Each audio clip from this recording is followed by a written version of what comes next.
A man with nothing left to lose, a choice that cost him everything, and the stranger he protected who would change his entire life forever. There are moments in a man's life when every instinct screams at him to stay quiet, keep his head down, and walk away. Ryan Walker knew that voice well. He'd trained himself to ignore the version of himself that still wanted to fight. But standing in that empty hallway on the 42nd floor of Apex Meridian Corporation at 11:17 on a Tuesday night, watching a powerful man grind a defenseless old woman into the floor with nothing but words, Ryan discovered that some instincts don't die. They just wait. If this story moves you, hit that like button right now and drop your city or country in the comments. I want to see how far this story travels. Subscribe to the channel and turn on notifications so you never miss the next story. Stories like this one don't come around every day. Now let's begin. The conference room on the 42nd floor smelled like stale coffee and carpet cleaner, and Ryan Walker sat at the far end of the table with his sleeves rolled up to his elbows, squinting at spreadsheet columns that had stopped making sense 40 minutes ago. It was nearly 11 at night. The Chicago office of Apex Meridian Corporation had mostly emptied out by 7, which was why Ryan preferred to work late. The building got quiet. The politics got quiet. The ambient noise of ambitious people angling for promotions and proximity to power, all of it faded, and Ryan could just work. Do his job, go home, sleep for 5.5 hours, start again. He rubbed his face with both hands and reached for his coffee mug, found it empty, and decided that was probably his cue to pack it in for the night. He was 37 years old. He had a daughter who was 7, a 1-bedroom-and-a-half apartment on the northwest side with a bathroom faucet that dripped every 12 seconds, and a laminated healthcare card in his wallet that he treated with more care than his own ID. He was not an unhappy man exactly. He was a man who understood that certain things cost money, and that money required employment, and that employment required him to be sitting in this chair 6 days a week doing supply chain analysis that he was genuinely good at and never particularly proud of. That was fine. Pride was a luxury. Emma was not a luxury. Emma was everything. He saved the spreadsheet, closed his laptop, and tucked it under his arm. The elevator opened on the 42nd floor with a soft chime, and Ryan stepped in, pressed the lobby button, and leaned against the back wall. His reflection stared back at him from the polished metal doors. Tall, broad-shouldered, with a jaw that looked like it had been cut rather than grown, and dark eyes that people sometimes found unnerving without being able to explain why. He'd been told he looked like a man waiting for something bad to happen. He'd stopped arguing with that description years ago. The elevator slowed and stopped at 38. Ryan straightened slightly out of habit. The doors opened, and the first thing he heard was a man's voice. Sharp, controlled, the kind of voice engineered to make someone feel small. Do you understand what you've done? Do you have any idea what those shoes cost? Ryan saw them before he stepped off. He hadn't intended to step off. He'd intended to let the doors close. The hallway of the 38th floor was mostly dark, lit by the ambient glow of the cleaning crew's utility cart parked against the wall. A woman, older, maybe 60, maybe more, with gray hair pulled back tight and a dark green uniform that hung loose on a frame that suggested she'd once been bigger before the years started taking their cut, stood with her back pressed against the wall and her hands clasped in front of her like she was trying to make herself disappear. In front of her stood Damian Cross. Ryan knew Damian Cross the way anyone in the company knew Damian Cross. By reputation first, by proximity second, and by the particular shape of discomfort that moved through a room when he entered it. He was 44, vice president of operations for the Chicago division, and he carried himself with the specific arrogance of a man who had spent his entire career failing upward and mistaking his boss's patience for confirmation of his genius. He was dressed expensively. Charcoal suit, no tie, French cuffs, shoes that probably cost more than Ryan's monthly car payment, and he was standing close enough to the cleaning woman that she had nowhere to retreat to. "Those are Berlutis," Damian said, his voice dropping to something quieter and more dangerous. "You put bleach water on Berlutis. Do you know what bleach does to Italian leather?" "I'm so sorry," the woman said. Her accent was faint. Eastern European, Ryan thought. Polish, maybe. I did not see you come out. The bucket tipped, and I don't care about the bucket. Damien crouched slightly, bringing his face closer to her level. I care that someone who earns what you earn, cleaning floors at midnight, just destroyed property worth more than you make in a month. What am I supposed to do with that? I will eat. She stopped, swallowed. I will pay. Whatever it costs, I will pay. You'll pay. Damien laughed, and it wasn't a pleasant sound. On what? On your salary? That'd be what, 4-5 months of payments? Or maybe you'd prefer I escalate this to management and we let HR figure out the appropriate response. He paused, letting that sink in. People like you need to understand that there are consequences for carelessness. People like you? Ryan heard those 3 words, and something that had been sitting quiet in his chest for a very long time shifted. He stepped off the elevator. He'd told himself later, replaying it in the way that men replay the moments they can't take back, that he had a plan, that he stepped off with some clear and rational strategy in mind. That wasn't true. The truth was simpler and less flattering. His feet moved before his brain finished the sentence. He walked toward them at an unhurried pace, the kind of pace that said, I was always going to come this way. And when Damien heard the footsteps and looked up, Ryan offered him the mildest possible expression. Hey, Ryan said. Damien blinked. He clearly had not expected company. Who the hell are you? Ryan Walker, supply chain, 42. He glanced at the woman.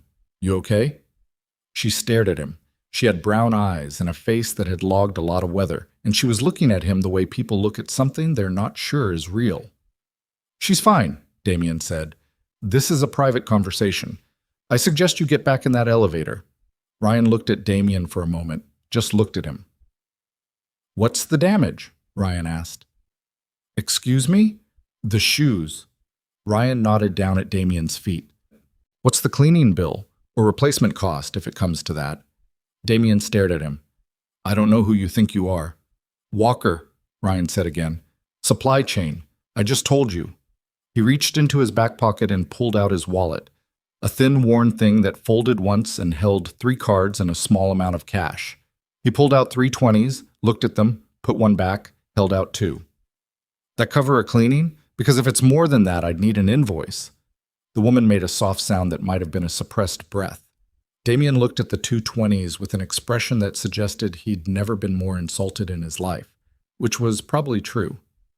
You're serious? Completely. You realize who I am? You're Damien Cross, VP of Operations, Ryan said.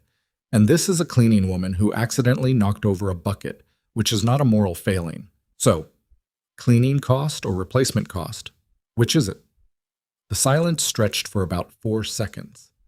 Then Damien's face did something Ryan recognized from experience, the controlled recalibration of a man deciding how to punish someone in a way they wouldn't immediately see coming. A slight relaxation of the jaw, a smile that didn't involve the eyes. Keep your $40, Damien said quietly, and enjoy whatever time you have left in this building. He looked at the woman. We're not done, he told her, and then he walked past Ryan toward the elevator, shoulder barely missing a contact that Ryan suspected was intentional. The elevator doors closed. Ryan stood there for a moment, and the part of his brain that handled consequence assessment began running the numbers. He'd just publicly challenged a VP. In an empty building, with no witnesses except a cleaning woman who probably couldn't afford to back his story. At a company where he needed to stay employed because his daughter's cardiologist had his office 2 blocks from the hospital, and Ryan's insurance card was the only reason Emma got to see him every 3 months. The numbers did not come out well. He looked at the woman. She was still pressed against the wall, watching him with that careful, measuring expression. He's going to complain about me, isn't he? Ryan said. It wasn't really a question. I think so, she said. She had a quiet voice, more steady than he expected. I'm sorry. I did not ask for your help. No, you didn't. He exhaled through his nose. He was using a tone I don't have a lot of patience for. She glanced at the elevator. He has a lot of power here. Yeah. Ryan looked at his wallet, still holding the 2 20s. He looked at her more closely. The worn knuckles, the lines around her eyes, the careful economy of her movements. He thought about what it took to be standing in a hallway past 11 at night, cleaning floors for a salary that Damien Cross could burn in a week. You going to be okay? With him, I mean? I have been dealing with men like him for 30 years, she said, with the particular flatness of someone who has in fact been dealing with men like him for 30 years. Ryan nodded slowly. He looked down at the money in his hand. How are you getting home tonight? She paused. There is a bus. At this hour? There is always a bus. He held the 220s out again. Take a cab or rideshare, whatever. Don't wait for a bus at midnight. She looked at the money, then at him. There was something in her expression he couldn't quite read, a sharpness behind the exhaustion that seemed disproportionate to the situation, like she was filing something away. I can't take your money, she said. It's $40. I'm not buying a yacht. He kept his hand extended. Please. A pause. Then she took it slowly and folded the bills small and tucked them into her uniform pocket. Thank you, Mr. Walker, she said.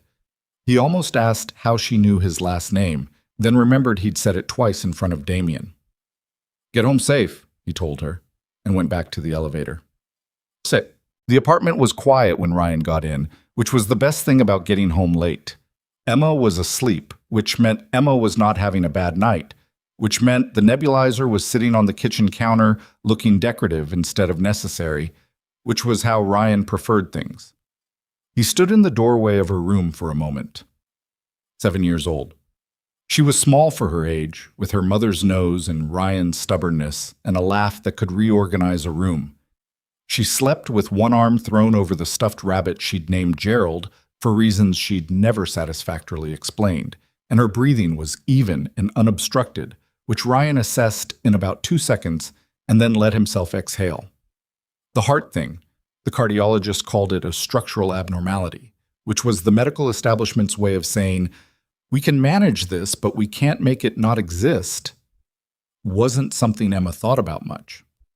Ryan thought about it constantly, in the specific quiet way that becomes part of the architecture of your daily life, like load-bearing anxiety you've learned to build around. He needed the insurance. That was simply the truth. He went to the kitchen and drank a glass of water standing at the sink and thought about Damien Cross's face when Ryan stepped off that elevator, and thought about how the math on tonight was almost certainly going to be bad. He'd made a choice. He knew he'd made a choice. He also knew if he replayed the scenario in every possible configuration, he would make the same one. That was the thing about the version of himself he'd tried to bury. It wasn't really buried, it was just standing still. He rinsed the glass, dried his hands, and went to check on Emma one more time before he slept. The HR email arrived at 7:43 the next morning. Ryan read it sitting at his kitchen table with Emma's cereal bowl half empty next to his coffee. Emma herself in the bathroom brushing her teeth with the focus of someone performing surgery, and the specific stillness that comes over a person when they read something that confirms what they already knew was coming. Mr. Walker, please report to the Human Resources Office on the 14th floor at 9 a.m. Attendance is mandatory. T. Hendricks, Director of Human Resources, Apex Meridian Corporation. He put his phone face down on the table. Dad? Emma appeared in the kitchen doorway, toothbrush still in hand. Do we have orange juice or just the fake orange juice? What's wrong with the fake orange juice? It doesn't taste like oranges. That's the hallmark of fake, he agreed. Real juice is in the bottom shelf, left side. She disappeared again. He picked up his phone, turned it over, read the email again. He thought about telling himself it might not be what he thought. He decided not to bother. He drove Emma to school, stood in the drop-off line, watched her walk in through the double doors with her backpack listing slightly to the left because she insisted on packing her own bag and had strong opinions about where things went that didn't always align with principles of weight distribution. She turned at the door and waved. He waved back. He sat in the car for a moment after she disappeared inside. Then he drove to Apex Meridian and went up to the 14th floor. T. Hendricks, Director of Human Resources, had the energy of a man who had made peace with being the person who delivered bad news. He offered Ryan a seat, offered Ryan water, and then told Ryan, with the practiced neutrality of someone reading from an internal script, that his employment with Apex Meridian Corporation was being terminated, effective immediately, citing a complaint filed by a senior executive regarding unprofessional and threatening behavior in the workplace. Threatening, Ryan repeated. That's the language in the complaint, yes. I handed someone 2 20s and suggested she take a cab. Hendricks had the grace to look slightly uncomfortable. Mr. Walker, I can assure you that HR takes all What's the severance? Hendricks blinked. I'm sorry? Severance package. I've been here 3 years. What's the standard? Hendricks collected himself and read from a document. 2 weeks per year of service, so 6 weeks, plus any accrued vacation time, health coverage, through the end of the current month. End of the current month. Ryan ran the calendar in his head. Emma had an appointment in 3 weeks. He signed the papers they put in front of him. He shook Hendricks' hand, which seemed to surprise Hendricks. And he went back to the 42nd floor and cleaned out his desk, which took 11 minutes because he had learned, after years of moving in the military and after the particular upheaval that had preceded his arrival at Apex Meridian, to keep his space sparse. He took the elevator down. Outside, it was raining. Chicago in October did not negotiate with you about the weather. It rained until it was done, and then sometimes rained more. Ryan stood under the building's overhang for a moment, looking at the street, the taxis blurring past, the people with their umbrellas. He had no umbrella. He started walking. He was 3 blocks from the building when he heard footsteps behind him. Quick, deliberate, catching up. He stopped and turned.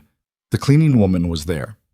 She was wearing regular clothes, dark slacks, a gray coat, sensible shoes, and she looked different out of the uniform, harder to place, the kind of person who occupied any room without calling attention to herself.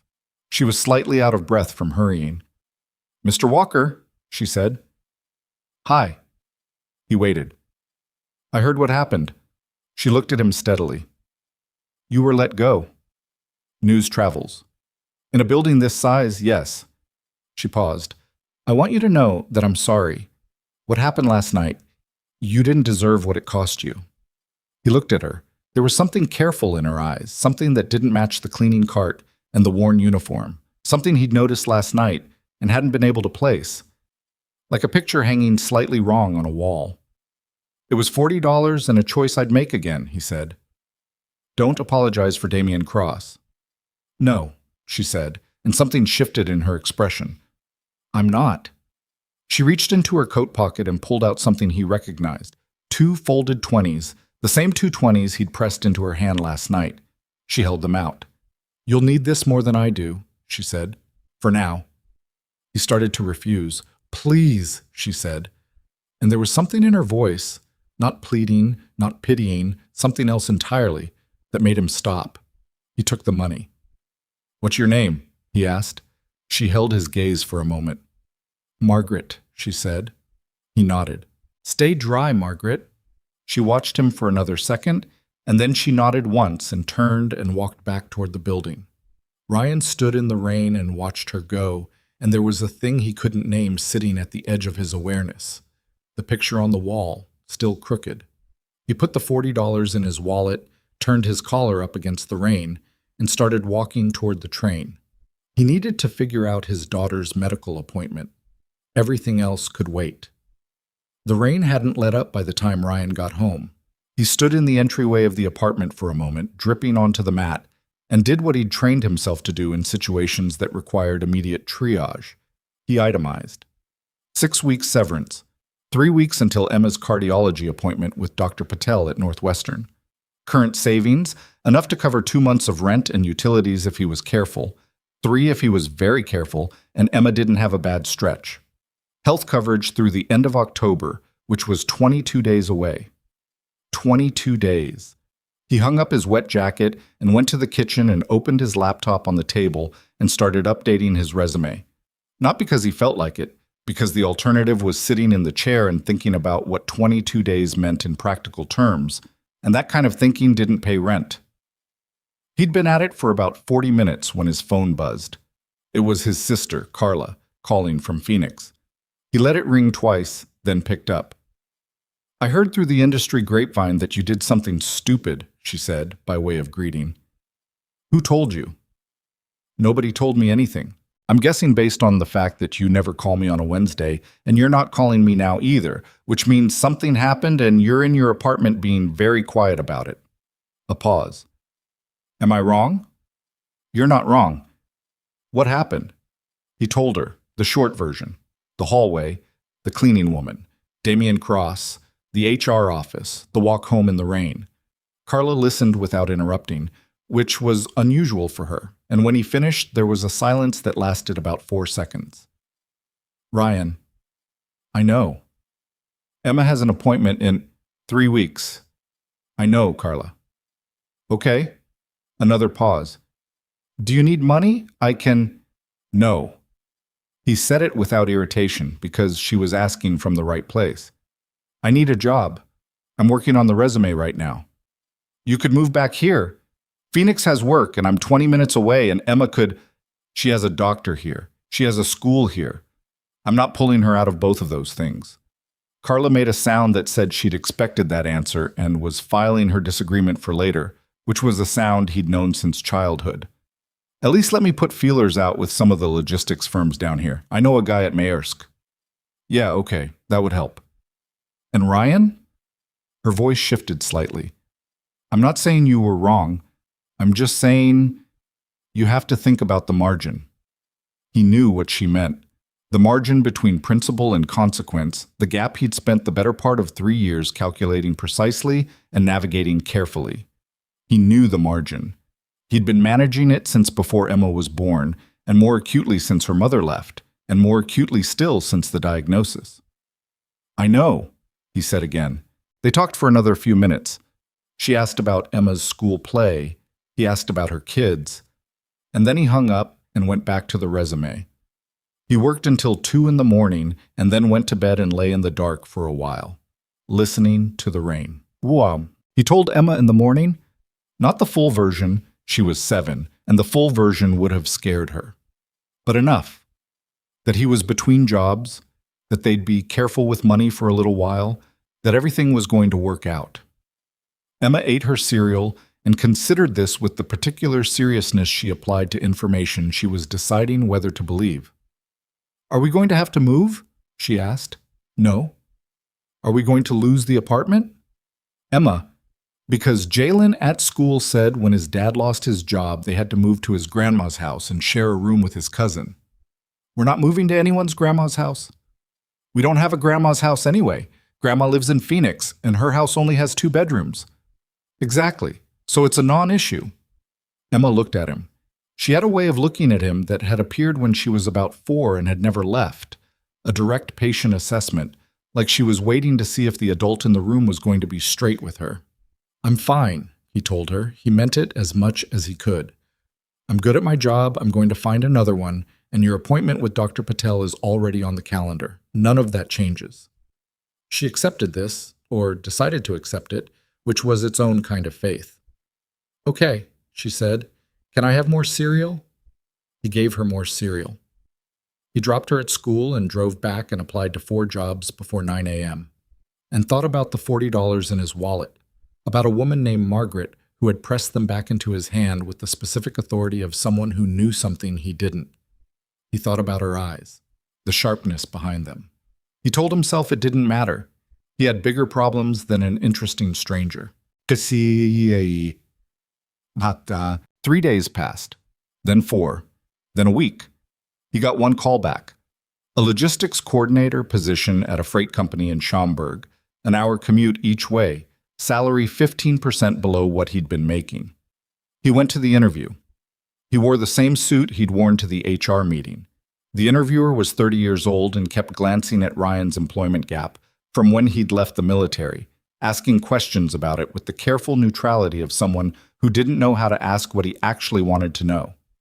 Ryan answered them all correctly and drove home and heard nothing. He applied to 6 more positions. He updated his LinkedIn profile, which he hated, and accepted 3 connection requests from people he'd worked with before who sent him messages saying things like, "Let me know if I can help," without offering anything specific. which was the professional equivalent of saying, "I've acknowledged your situation and now consider my obligation discharged." Emma had a bad night on the 8th day. Not cardiac, just respiratory, the kind of wet cough that sounded worse than it was, but still required the nebulizer, and 2 hours of Ryan sitting on the edge of her bed, watching her breathe, telling himself the numbers he knew, SPO, 2 levels, respiratory rates, the particular pitch of her breathing that meant watch versus the pitch that meant hospital. By midnight, she was fine. By 1 a.m., she was asleep. Ryan sat in the kitchen with cold coffee and the particular exhaustion of sustained vigilance and thought about the margin. Carla's word. The margin. He had 11 days until the insurance lapsed. He was in the middle of drafting a cover letter for a supply chain manager position at a medical device company downtown when his phone rang. Unknown number, Chicago area code. He almost let it go to voicemail. Something stopped him. "Ryan Walker," he answered. A pause on the other end, brief, deliberate, the pause of someone who had been listening for something in the way a person said their name. "Mr. Walker." The voice was female, professional, brisk. "My name is Diane Okafor. I'm the executive assistant to the office of the chief executive at Apex Meridian Corporation. I'm calling on behalf of the CEO to invite you to a meeting at the company's headquarters tomorrow morning at 9 a.m. Ryan held the phone against his ear and said nothing for a moment. "The CEO," he said. "That's correct. The CEO of Apex Meridian." "Yes, sir." A small pause. "I understand the circumstances of your departure were complicated. The CEO's office is aware of the situation and would like to speak with you directly." "This is not a legal matter," she added, which told Ryan that she'd been instructed to say that specifically. "No attorneys, no HR. A private meeting." He turned this over. His first instinct was skepticism. The practiced structural skepticism of someone who had learned in various capacities over the years that surprise invitations from powerful people rarely went the direction the invitation implied. His second instinct was that he had 11 days of insurance and a daughter with a cardiology appointment and no currently viable alternatives. "What time did you say?" he asked. 9 a.m., 22nd floor. Ask for Diane at the reception desk." "I'll be there." He hung up and stared at the wall for a minute. Then he pulled up Apex Meridian's corporate page on his laptop and spent 2 hours reading everything that was publicly available about the company's leadership structure. The CEO of Apex Meridian Corporation was a woman named Victoria Sterling. She was 30 years old. She had founded the company at 24, which alone was the kind of fact that made you read the paragraph twice, and had grown it from a regional logistics firm into a national operation with 11 divisions and somewhere north of 4,000 employees. She had a degree from Northwestern and had reportedly turned down 3 acquisition offers in the past 2 years, the last one valued at somewhere around $2.8 billion. There was a photo on the company's About page, formal headshot, dark blazer, dark hair pulled back, looking at the camera with the particular expression of someone who has learned that the camera captures whatever you give it and has therefore chosen to give it very little. Ryan looked at the photo for a while. Then he went and checked on Emma, who was sleeping soundly, and went to bed. He arrived at Apex Meridian at 8:52. He wore the suit. He'd dry cleaned it over the weekend on the reasonable theory that if you only have one suit, you should at least have a clean one, and he'd shined his shoes the night before with a kit he kept under the bathroom sink from long habit. He looked like what he was. A man who took care of what he had because he didn't have much room for carelessness. Diane Okafor met him at the reception desk. She was 50-ish, with natural gray hair and the calm efficiency of a person who had spent years managing the logistics of someone else's time. She shook his hand, led him to the elevator, pressed 22, and did not make small talk, which Ryan appreciated. "The meeting is in the private conference room," she said as the elevator rose. "There are several other attendees. The CEO will address you directly." "Several other attendees," he repeated. "Yes." "Can you tell me who?" She glanced at him with what might have been the ghost of a smile. "You'll see in a moment." The 22nd floor was different from the 42nd, quieter, more deliberate, the kind of space that communicated this is where decisions get made without needing to say it. The carpet was darker, the lighting warmer, The art on the walls actual art rather than the generic abstracts that decorated every other floor. Diane stopped at a set of double doors and opened the right one. Ryan walked in.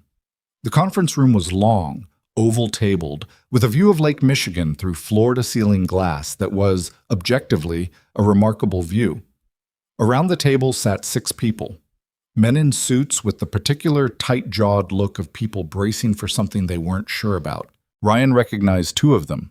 One was a man from the legal department he'd seen in the halls occasionally, and the other was Thomas Bright, the Chicago Division's chief operating officer, who was sitting very still in the way that people sit when their equilibrium is compromised. At the far end of the room, standing at the window with his back to the door, was Damian Cross. And standing at the head of the table, reviewing something on a tablet, was a woman Ryan had never seen before. Except that he had. He knew he had. He was certain of it before she even looked up. There was something in the set of her shoulders, in the quality of her stillness, in the economy of how she held herself. The same thing he'd noticed in that hallway on the 38th floor and hadn't been able to name. She looked up. Brown eyes. The lines around them. Less pronounced now, without exhaustion. The sharp intelligence behind them, which was exactly the same. Margaret. The woman who had mopped floors and pressed 220s back into his hand in the rain. She held his gaze for exactly 1 second, and in that second Ryan processed several things simultaneously. The picture on the wall, finally straight. The way she'd known his last name. The specific quality of her watch, which he'd noticed and dismissed. The phrase, "I'm not apologizing for Damian Cross," which had struck him as an odd construction and now struck him as something else entirely. He kept his face still. It was one of the things he was good at. "Mr. Walker," she said, "please sit down." Her voice was different, or not different. The same voice, the same slight steadiness, but without the careful flattening she'd applied in the hallway. This was her actual register, clear, direct, pitched to a room. Ryan sat. Damian turned from the window. He saw Ryan, and the set of his jaw changed. Not dramatically. A small tightening. The recalibration of a man who had walked into a room confident and found an unexpected variable. He recovered quickly, the way practiced men recover quickly, and moved to his chair and sat down with the deliberate ease of someone performing calm. "Victoria," Damian said, with the smooth familiarity of someone who wanted the room to know he was on first-name terms with the CEO. "I didn't realize this meeting included—" "It does," she said. She did not look at him. She set her tablet down and looked at the room, at each face in turn, and then last at Ryan. "I'll give you the short version," Victoria Sterling said, "and then we'll deal with the details. 14 weeks ago, I came to Chicago to conduct a personal review of this division. I had received reports suggesting financial irregularities, management misconduct, and a culture of fear that was suppressing internal compliance concerns. I reviewed those reports, I found them credible, and I decided to see the situation for myself rather than rely on accounts from people whose continued employment might color their perspective." She paused to let that land. "I took a position with the building's contracted cleaning service under a modified identity. I worked nights for 6 weeks. I wanted to see this division as it actually operated, not as it presented itself to corporate oversight." Thomas Bright had the look of a man doing quiet internal arithmetic on decisions he'd made in the past 6 weeks. "What I found," Victoria continued, "was broadly consistent with the reports. There are financial discrepancies in the Chicago Division's operational accounts that I will address separately with the relevant parties." She let her eyes travel around the table briefly, and Ryan noticed that every person at the table except him and Damian seemed to shrink slightly into their chair. "What I did not anticipate was what I witnessed on the night of October 14th. Damian shifted in his seat. "On that night," Victoria said, "a senior executive of this company spent approximately 20 minutes in a private hallway verbally demeaning a cleaning employee in a manner that I would characterize as deliberately humiliating. An exercise of power with no purpose except to establish that he had it and she did not. During this incident, every employee on that floor who was aware of it, and there were 3 in addition to myself, chose not to intervene." Silence. "One person did intervene." She looked at Ryan. He got off an elevator he had no reason to leave, offered to cover the cost of the damaged property, and when that offer was refused, did not escalate or retaliate. He then ensured the employee had a safe way home, after which he was terminated the following morning on the complaint of the same executive. Damien opened his mouth. "I'm going to stop you," Victoria said, without looking at him, "because anything you say in this room in the next 60 seconds is going to make your situation measurably worse." Damien closed his mouth. Ryan sat very still. He was watching Victoria Sterling the way he watched things he was trying to understand. Not staring, just attending. She was 30 years old, which he knew from reading, but which still registered differently in person. She had the particular quality of someone who had been underestimated enough times that she'd stopped being surprised by it and started using it. She reached into the leather folder in front of her and produced something small, which she placed on the table and slid toward the center. 2 $20 bills, folded small. "Mr. Walker gave me this," she said, "for cab fare. I returned it when he was terminated because I didn't want him to need it. I've been carrying it since then." She looked at Ryan. "I have a habit of keeping things that remind me of something important." The room was very quiet. Damien Cross had gone the specific color of a man who understands, with clarity, that the floor has dropped out from underneath him. "Damien," Victoria said, still not looking at him, still looking at the 220s on the table. "Your employment with Apex Meridian Corporation is terminated, effective today, for cause. The causes include falsification of operational reporting data, creation of a hostile work environment as documented across multiple witness accounts gathered during the past 14 weeks, and conduct unbecoming a senior leader as personally witnessed by the CEO. Security will accompany you to your office to collect your personal belongings. Your access credentials will be revoked as of this meeting." She looked up. "You can go now," she said. Damien Cross stood.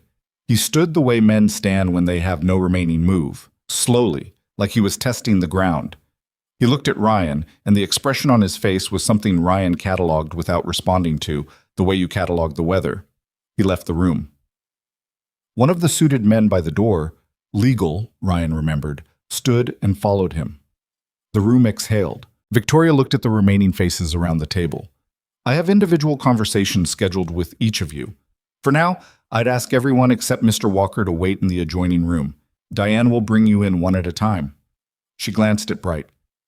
"Thomas, stay." The room emptied. Bright stayed, looking like a man holding very still in proximity to something large and unpredictable.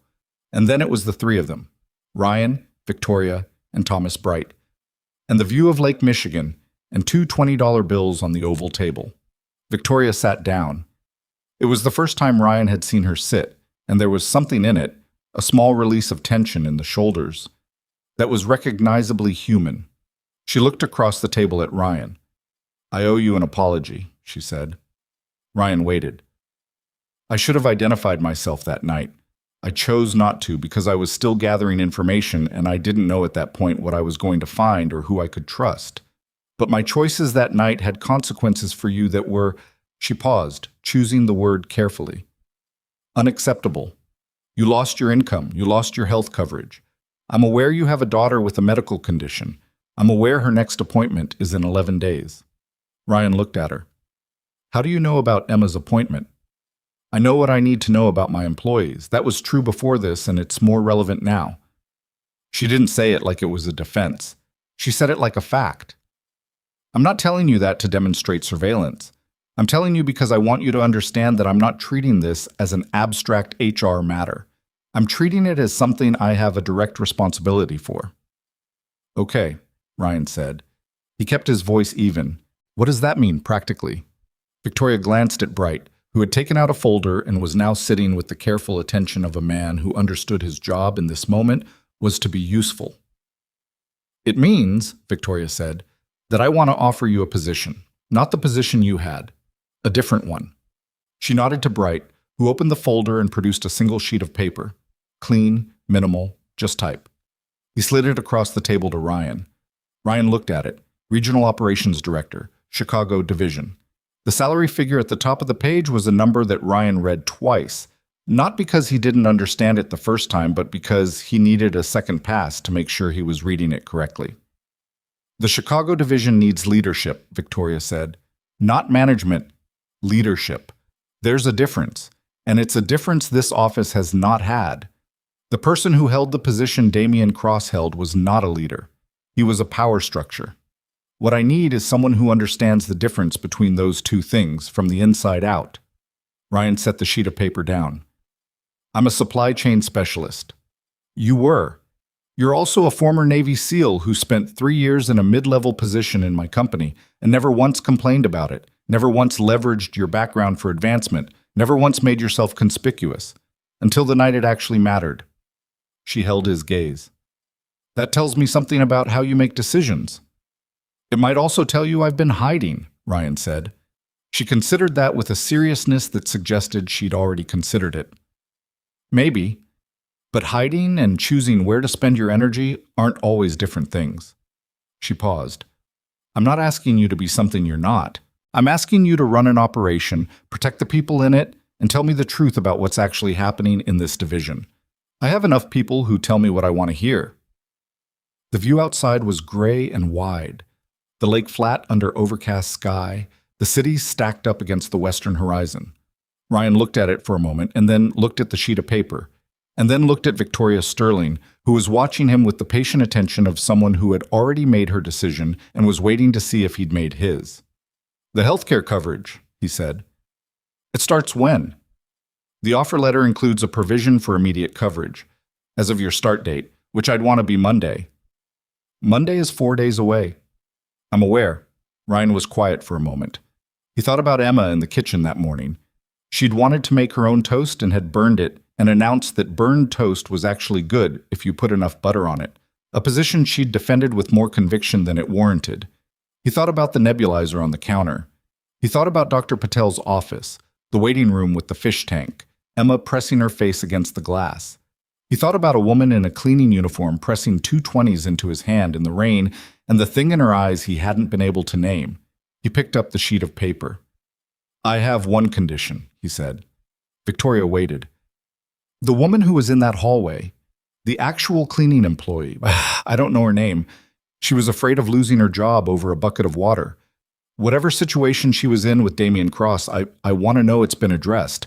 Not as a legal matter, just addressed. Victoria looked at him for a moment without expression. Then something shifted in her face, not quite a smile, more the settling of something that had been slightly out of alignment. Her name is Renata, Victoria said. She's been with the cleaning service for 11 years. As of this morning, she's been offered a permanent facilities management position with Apex Meridian directly, with full benefits, at twice her current salary. She paused. I'd already handled it. Ryan nodded slowly. Okay, he said. Okay, you accept? Okay, I accept. Thomas Bright uncapped a pen and slid a second sheet of paper across the table, the actual offer letter, formal, with a line at the bottom. And Ryan read it through without rushing because he had learned a long time ago that the value of reading something carefully was that you only had to do it once. He signed it. Victoria picked it up and looked at it and set it in her folder. She looked across the table at him. I should tell you, she said, that this division is a significant problem. The financial situation is complicated, the culture is damaged, and the people who've been working here under Damien Cross are going to take time to trust any kind of management again. This isn't going to be easy. No, Ryan agreed. You're not concerned about that? He thought about it honestly for a second. I've had harder assignments. She looked at him with that quality again. The one he'd noticed in the hallway, the one he'd noticed in the rain, the same sharpness behind the same brown eyes, watching him the way she'd been watching him since the first night she handed him a mop bucket and stood back to see what he'd do. I imagine you have, she said. He called Carla from the parking garage. The Maersk guy, he said when she answered. Tell him never mind. A pause. Ryan. I'm good, Carla, I'm good. She made the sound that meant she was going to demand the full story in the immediate future, but was currently too relieved to lead with that. Emma's appointment is covered, all of it. I'll explain later. He sat in the car for a minute after he hung up. The parking garage was dim and smelled like exhaust and damp concrete, and it was utterly unremarkable. and Ryan Walker sat in it and breathed out. A long, slow exhale, the kind that costs something, and then started the car. He needed to pick up Emma from school. He needed to stop at the grocery store because they were out of the cereal she liked. He needed to call Dr. Patel's office and confirm the appointment, not because it was in danger now, but because confirming things was a habit he'd built for good reasons. He pulled out of the garage into the gray Chicago afternoon. In his wallet, two $20 bills sat folded in the bill slot, and he hadn't decided yet what to do with them, whether to spend them or keep them, whether they were money now or something else. He thought he'd figure it out later. Right now he had a daughter to pick up, and that was enough. Emma burned her toast again on Monday morning. Ryan was in the bedroom knotting his tie, a thing he'd owned for 4 years and worn to 3 funerals and 2 job interviews, when he heard the smoke alarm beep twice and then stop, which meant Emma had gotten to it with the dish towel before it fully triggered, which meant she'd been watching for it, which meant she'd burned toast before without telling him.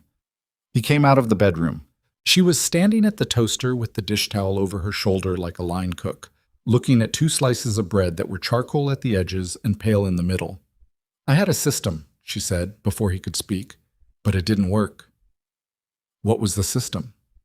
"I was going to watch it the whole time, but then I got distracted." "By what?" "By watching it." She frowned at the toast. "It takes a really long time, and then very fast it doesn't." Ryan looked at the toast, then at his daughter. She was wearing her school clothes, jeans, a blue sweater that was getting short in the sleeves, and her hair was half done, one side in a braid she'd managed herself, and the other side still loose. She'd been trying to learn to braid her own hair for 6 weeks. He'd offered to help. She'd declined, on the grounds that she needed to learn it herself, a position she held with the consistency of someone 3 times her age. "It's fine," he said. "Butter covers a lot of sins." "That's what I said before."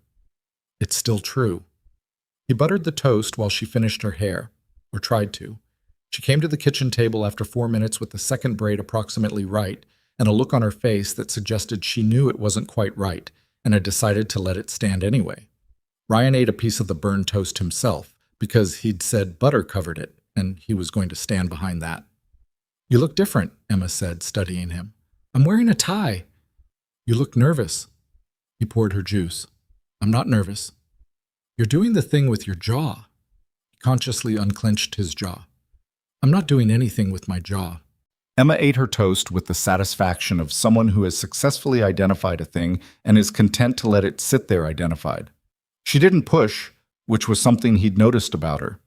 She made her observation, put it on the table, and moved on. She was 7, and she was already more precise about people than most adults he'd worked with. "Is the new job going to be okay?" she asked. "Yeah," he said. "I think it's going to be good." She considered that. "Is it for the same company?" "Same company, different job." "The one where the mean man worked?" He told her a simplified version, that someone at work had been unkind to a person who needed help, and Ryan had said something about it, and the people in charge had found out and decided to make things right. She'd accepted this with the fairness radar of a 7-year-old, which was finely calibrated and somewhat exhausting. "The mean man doesn't work there anymore," Ryan said. "Good," she said, with finality, and went back to her toast. But he dropped her at school and drove downtown and sat in the parking garage of Apex Meridian for 4 minutes longer than he needed to. He wasn't nervous, or he was nervous in the specific way that he'd trained himself to process, as information rather than feeling, as a signal about the situation rather than a commentary on his capability. New environment, elevated stakes, reduced certainty. The nervous system's appropriate response. He acknowledged it, cataloged it, and got out of the car. Diane Okafor met him in the lobby with a badge, a temporary parking pass, and a 45-minute orientation condensed into 12 because, as she put it, most of it you'll figure out by being here, and the parts you won't figure out, I'll tell you directly. He liked Diane. His office was on the 22nd floor, not Victoria's floor, which was 23, but adjacent. It was a real office, with a door and a window and a desk that was much larger than anything he'd previously occupied at the company, and it contained, as of Monday morning, almost nothing, because whoever had cleaned out Damien Cross's possessions had done a thorough job and left the space with the blank institutional quality of a hotel room between guests. Ryan set his laptop bag on the desk and stood at the window for a moment. Different view from up here. The street ran east-west, and he could see the river, the bridges, the particular gray-green of Chicago water in October morning light. He turned around and started figuring out what he'd walked into. Well, the first meeting was at 10, and it was with the department heads of the Chicago division. 6 of them, ranging in age from roughly 35 to somewhere in their late 50s. They filed in with the careful, non-committal body language of people who have recently survived a significant institutional event and are not yet sure what comes next. Ryan had seen this posture before, in different contexts. It was the posture of people recalibrating. He didn't give them a speech. He'd considered it and decided against it, because the speeches people gave on their first day in a new leadership role were almost universally aimed at making the speaker feel settled, rather than at actually communicating something. He had a legal pad in front of him, and he put it down flat, and he looked around the table. "I want to start with something simple," he said. "I want each of you to tell me one thing about this division that you think I need to know, that you weren't able to say out loud 6 months ago." Silence. The particular silence of people deciding whether the invitation was real. The woman at his left, Sandra Coe, logistics, late 40s, with the look of someone who had been good at her job for a long time without recognition, looked at him. He'd read her file that morning. 22 years with the company, 8 in the Chicago division, consistently rated exceeds expectations, consistently passed over for promotion. The Q3 regional numbers were revised, she said, 3 times. Each revision brought them closer to Damien's targets. I have the original versions in my files if anyone wants to see them. She said it the way you say something you've been holding for a long time, not with drama, just with the flatness of sustained compression finally releasing. Ryan wrote something on his legal pad. "Thank you," he said. "Who else?" It took another 30 seconds for the next person to speak, but after that they didn't stop for 40 minutes. He wrote it all down. He didn't interrupt, didn't qualify, didn't offer reassurance. He let them talk, and he listened the way he'd learned to listen in environments where missing something could have consequences. Not passively, but actively, tracking the connections between what people said and what they didn't say. The things that came up twice from different angles, the hesitations that marked the places where someone was still deciding whether to trust him. When they were done, he looked around the table. "I'm going to need time with each of you individually," he said. "I'm going to need the original Q3 files Sandra mentioned, and I'm going to need someone to walk me through the operational structure of this division as it actually functions, not as it's charted." He paused. "I'm not here to audit you. I'm here because something in this division stopped working, and I've been asked to figure out what it needs to run right. That's a different thing." Sandra Coe looked at him with an expression that was not quite trust yet, but was one step removed from it. The look of someone who is choosing, provisionally, to believe. "One more thing," Ryan said. "Whatever you were afraid to say before, I'm not Damien Cross. I'm going to make mistakes, and some of my decisions are going to be wrong, and when they are, I need someone in this room to tell me. That's not a formality. I actually need it." The meeting ended. People filed out with the slightly lighter movement of people who have put something down. Sandra Coe lingered. "I have 3 years of original reports," she said quietly when the others were gone. "Everything that got revised. I kept copies." "Why?" Ryan asked. She looked at him steadily. "Because I thought someone was going to need them eventually." "Can you get them to me this week?" "I can have them to you by this afternoon." "Good." He looked at her. "You should have been running this department years ago." She blinked. Then she looked at the door, then back at him. "I'm aware," she said, dry as chalk, and left. He had lunch alone at his desk, a sandwich from the cart in the lobby that was fine in the specific way that lobby sandwiches are fine, and spent the afternoon reading. Sandra's files arrived at 2:15. 3 years of operational reports, original and revised versions side by side, with handwritten margin notes in Sandra's precise script marking the discrepancies. Ryan read through them with the focused attention he brought to problems that had structure underneath the noise, pulling at threads until the shape of things started to come clear. The shape was not good. Damian Cross had been running a systematic distortion of divisional performance data, inflating revenue figures, underreporting costs, reclassifying capital expenditures to make quarterly numbers hit targets that the division was not actually hitting. The practical effect was that the Chicago division had been receiving resources and investment it hadn't earned, while divisions that were genuinely performing well were being comparatively underfunded.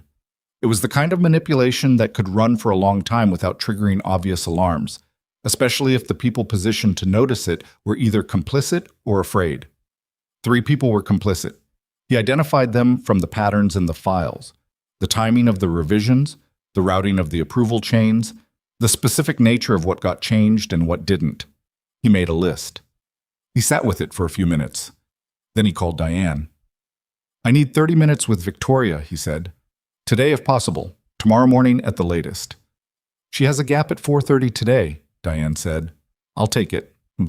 Victoria Sterling's office occupied the northwest corner of 23 and had the view Ryan's office had plus 30 additional degrees of Lake Michigan, which on a clear day was probably extraordinary, and on a late October afternoon was a flat expanse of pewter-colored water disappearing into low cloud. She was at her desk when he came in, not sitting behind it in the formal arrangement, but sideways, one leg up, reading something on a tablet with the unhurried concentration of someone for whom the performance of being busy was not required. She looked up when he came in. "Monday," she said. "How bad is it?" He put Sandra's files on her desk, a 4-inch stack of folders, and sat down across from her. "The financial manipulation goes back at least 3 years, probably longer, but I'd need the full audit trail to be certain." He had help. 3 people on the divisional team that I can identify from the document patterns, possibly more. He paused. "You should have your financial forensics people look at the original data before anyone in the division knows they're looking." Victoria had set down the tablet. She was looking at the stack of folders with an expression that was not surprise, not quite, but was something adjacent to it. The expression of someone who expected to find termites and has found them, and is in the specific moment of confirming the scale. "How did you identify this in one day?" she asked. "I had help from a department head who'd been keeping the originals." He thought about Sandra Coe and her 3 years of filed copies, and the particular faith that implied, the faith of someone who believed, despite all evidence, that someone would eventually show up and need them. "She's going to need a title adjustment. She's been carrying this division's institutional memory on her own for years." Victoria looked at him. "Who?" "Sandra Coe, Logistics." "I know the name?" She was quiet for a moment. "All right. I'll have our forensics team here by Wednesday with access limited to your direct authorization and mine. Nobody in the division knows they're coming." "Good." She leaned back. The late afternoon light from the window came in at a low angle and caught the edge of her face. She looked for a moment like someone much closer to 30 than the composed executive presence the photo on the About page had suggested, which she was. She was 30, which Ryan was still adjusting to, not because it changed his assessment of her competence, which the evidence had settled, but because it was simply a fact that required a moment of recalibration. "You're going to tell me something else," she said. "The 3 people who were involved in the revisions, I can tell you who they are, but I'd recommend you let me manage how we handle it. If you move on them too quickly, anyone else who was peripherally involved goes underground. I need 2 weeks to assess who can be retrained and who needs to go." She considered this. "You want to manage the internal personnel process. I want to manage it carefully. There's a difference." She almost smiled at that, a brief compression at the corner of her mouth that she didn't let develop. 2 weeks, she said, with updates to me every 3 days. "Done." He stood. She picked up the top folder from Sandra's stack and opened it, and Ryan was almost to the door when she spoke again. "Ryan." He turned. She was still looking at the folder. "How's Emma?" He stood in the doorway for a second. He thought about the burned toast and the half-finished braid and the matter-of-fact way his 7-year-old had told him he was doing the thing with his jaw. "She burned breakfast again this morning," he said. "She's fine." Victoria nodded, still reading. "Good," she said. He went back to his office. The appointment with Dr. Patel was on a Thursday, 11 days after Ryan's first day. He'd taken the morning off. He'd told Diane, who had told him that as regional operations director, he did not technically need to tell anyone when he was taking a morning, a point Ryan understood intellectually and was going to need more time to internalize. He drove Emma to Northwestern, parked in the hospital garage, walked her through the lobby with its fish tank that she still pressed her face against, and sat in the waiting room while she was taken back for her echo. He'd been to this office 4 times. He knew the chairs, blue upholstered, slightly too low, and the magazines, which were always 2 months old, and the particular sound of the elevator down the hall, and the way the light came in through the frosted window at a certain angle in the morning.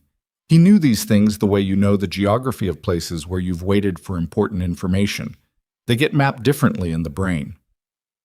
Dr. Patel came out after 40 minutes. A small woman in her 50s with reading glasses pushed up on her head and the unhurried manner of a person who has delivered a lot of news of various kinds and has learned to lead with the important part. "She's doing well," Dr. Patel said, sitting down across from him. "The measurements are stable. We're not seeing any progression." Ryan breathed out. "We'll want to see her again in 4 months," Dr. Patel continued.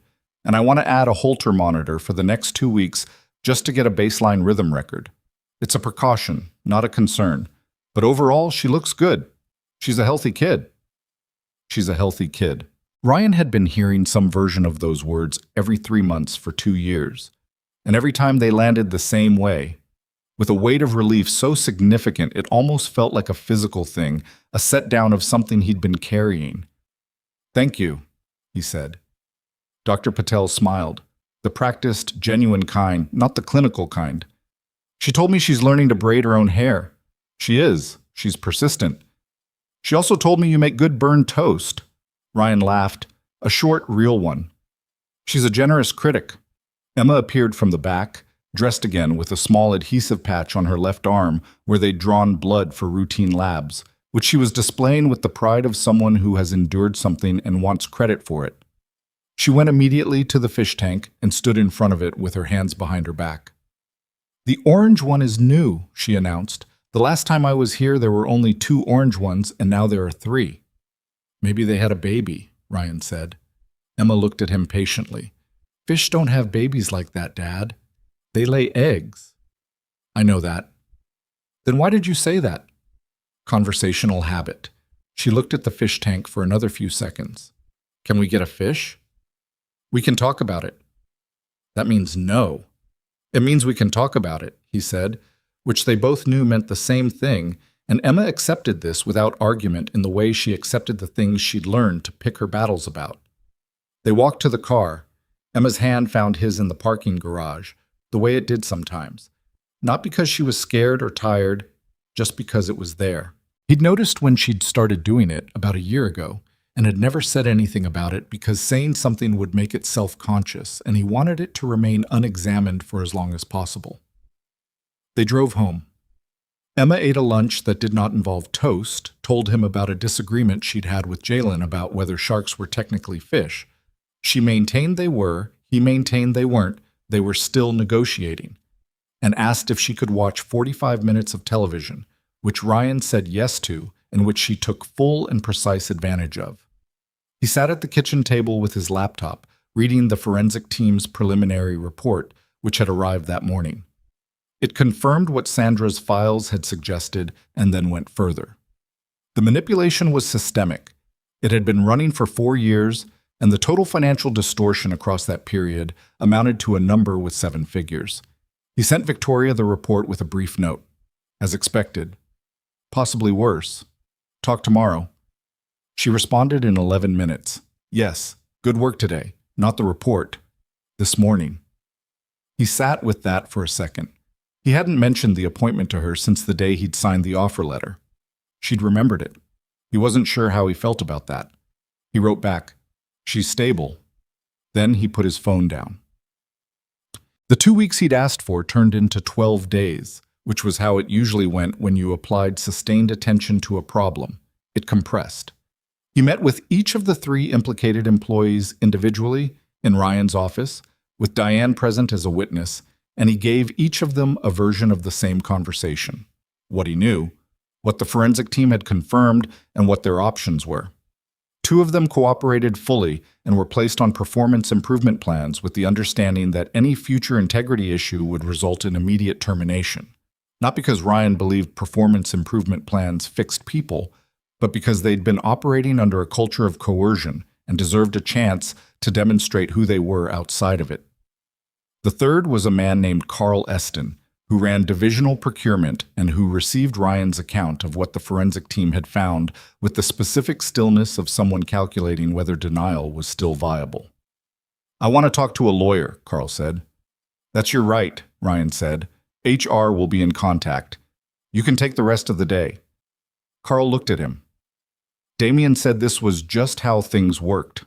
Ryan looked back at him. "I know," he said. "That's why Damien doesn't work here anymore." Carl left. Ryan sat in his office for 10 minutes after, not doing anything in particular, just sitting the way he'd learned to sit after difficult conversations that required a certain amount of internal accounting before you could move on to the next thing. Sandra Coe appeared in his open doorway. She knocked on the frame, even though the door was open, which was a habit he'd come to appreciate. "Carl's gone?" she asked. "For today." She nodded. She came in and sat down, not invited but not unwelcome, in the chair across from his desk. "3 of us filed internal complaints about the reporting irregularities," she said. 2 years ago. Nothing happened." "I know, I read the complaint files. The complaints went to Damien." Ryan looked at her. "I know that too. I want to know if it happens again, whatever I see, whoever I tell, whether it's actually going to go somewhere." It was a fair question. It was the right question. He thought about how to answer it in a way that was honest rather than reassuring, because there was a difference, and she had enough experience to know the difference. "I can't promise you a system that doesn't fail," he said. "What I can tell you is that anything you bring to me goes up to Victoria directly if I'm part of the problem, and anything that goes to Victoria doesn't get buried. I've seen her handle a situation where the safe play was to do nothing. She didn't do nothing." Sandra considered this. "The cleaning woman." He looked at her.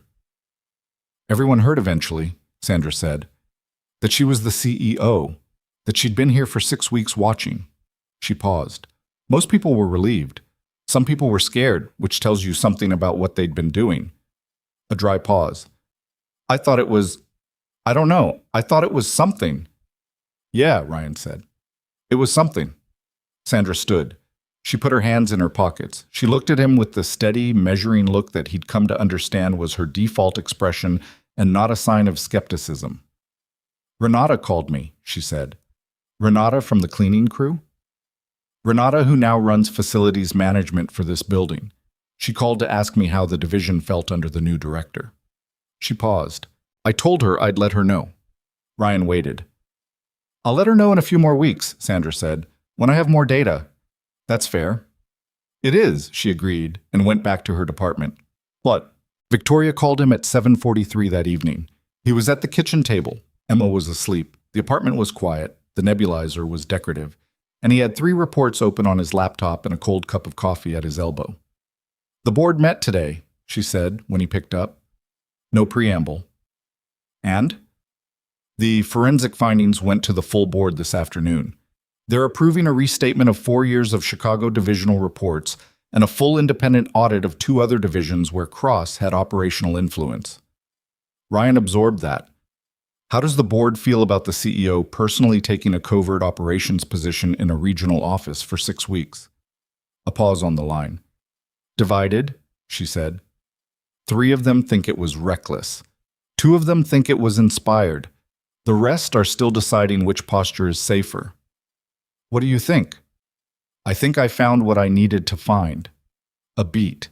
And I think it cost someone who didn't deserve it 2 weeks of serious stress and a gap in health coverage, which is a ledger entry I'm still working on."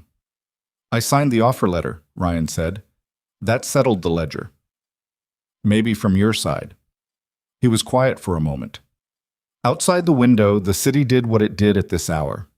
The specific sound of Chicago at nearly 8 on a Thursday, the middle distance of sirens and traffic, the closer sound of someone in the apartment above walking in that particular heavy-heeled way that Ryan had learned to identify as the upstairs neighbor, Mr. Alvarez, coming home from his shift. "Victoria," he said, "how much of the past 12 days was you testing whether you'd made the right call on the offer?" She didn't answer immediately. When she did, her voice was slightly different. Not the executive register, something a step to the left of it. "All of it," she said. "And none of it. I knew the answer before you signed the letter, but knowing something and watching it be true are different things." Ryan looked at the reports on his laptop. The numbers, the patterns, the particular shape of a problem being understood and addressed. He thought about Sandra Coe and her 3 years of filed copies. He thought about Renata calling to ask how things felt. He thought about a woman in a gray coat in the rain, pressing 220s into his hand with the authority of someone who already knew how the story was going to go. "Am I doing the job?" he asked. It was direct, plainer than he usually was, but he decided early in the conversation that plain was the right register. "Yes," she said, without hesitation. "Okay." He picked up his coffee, found it cold, put it down. Then the ledger settled. She was quiet for a moment. "How's Emma?" "She's good. Stable. She wants a fish." "What kind?" "She hasn't specified. I think she wants one of the orange ones from Dr. Patel's waiting room." A brief sound on the line that might have been a laugh contained before it fully developed. "You should get her one." "I'm thinking about it." "You've been thinking about it for 11 days. He stopped. "How do you know that?" "You mentioned the fish tank in the parking garage on the day of the appointment. You have a habit of noting specific details when you're considering something." He sat with that for a second. He wasn't sure how he felt about being that readable. He thought he should probably be more careful about it, and then thought that careful was maybe not the right word, that maybe what he meant was deliberate, and that he was going to need more time to work out the distinction. "Good night, Victoria," he said. "Good night, Ryan." He hung up and sat in the quiet apartment with the city outside and the sound of Mr. Alvarez moving around above him, and he thought for a minute about all the pieces of the past weeks. The hallway, the rain, the parking garage, the meeting room with its lake view, the stack of Sandra's folders, Emma's half-finished braid, Dr. Patel's voice saying she's a healthy kid. He thought about what it meant to rebuild something that had been broken by someone who mistook power for strength. He looked at the reports on his laptop and closed 2 of them, because they could wait until morning, and left the one that actually required his attention open, and worked until 10:30, and went to bed. In the kitchen, the nebulizer sat on the counter, decorative. Emma slept, both braids done. The fish was named Gerald too. Emma had named it herself, on the grounds that Gerald the rabbit had seniority and deserved recognition in the naming of subsequent household members. The fish was orange, roughly the size of Ryan's thumb, and lived in a small tank on the kitchen counter next to the toaster, where it circled its plastic plant with the mild, purposeless contentment of a creature that had no concept of the world outside its water. Ryan had bought it on a Saturday morning 3 weeks into the job, on the way home from Emma's school, on impulse, from a pet store that he'd driven past 40 times without entering. He'd stood in front of the tanks for about 6 minutes, pointed at an orange one, and paid $14 for the fish and $41 for the tank and the filter and the food and the plastic plant, because the fish needed somewhere to be. Emma had received it with the controlled excitement of a child who had asked for a thing and been told we'll think about it enough times to have stopped expecting it. She'd stood at the kitchen counter for 20 minutes just watching it. "He looks like the ones at Dr. Patel's," she said. "That was the idea." She looked up at him. "Did you plan that?" "No," he said, which was true. He hadn't planned anything. He'd just pulled into a parking lot and walked into a store. But intent and meaning weren't always the same thing, and he thought Gerald too probably mattered regardless of how deliberate the decision had been. By the second week, Emma had developed a one-sided relationship with the fish that involved narrating her day to it after school, which Ryan overheard from the kitchen and chose not to comment on. Gerald, too, was a good listener. He had no choice. November came in cold, the way Chicago Novembers did. Not gradually, but suddenly, as though the city had simply decided.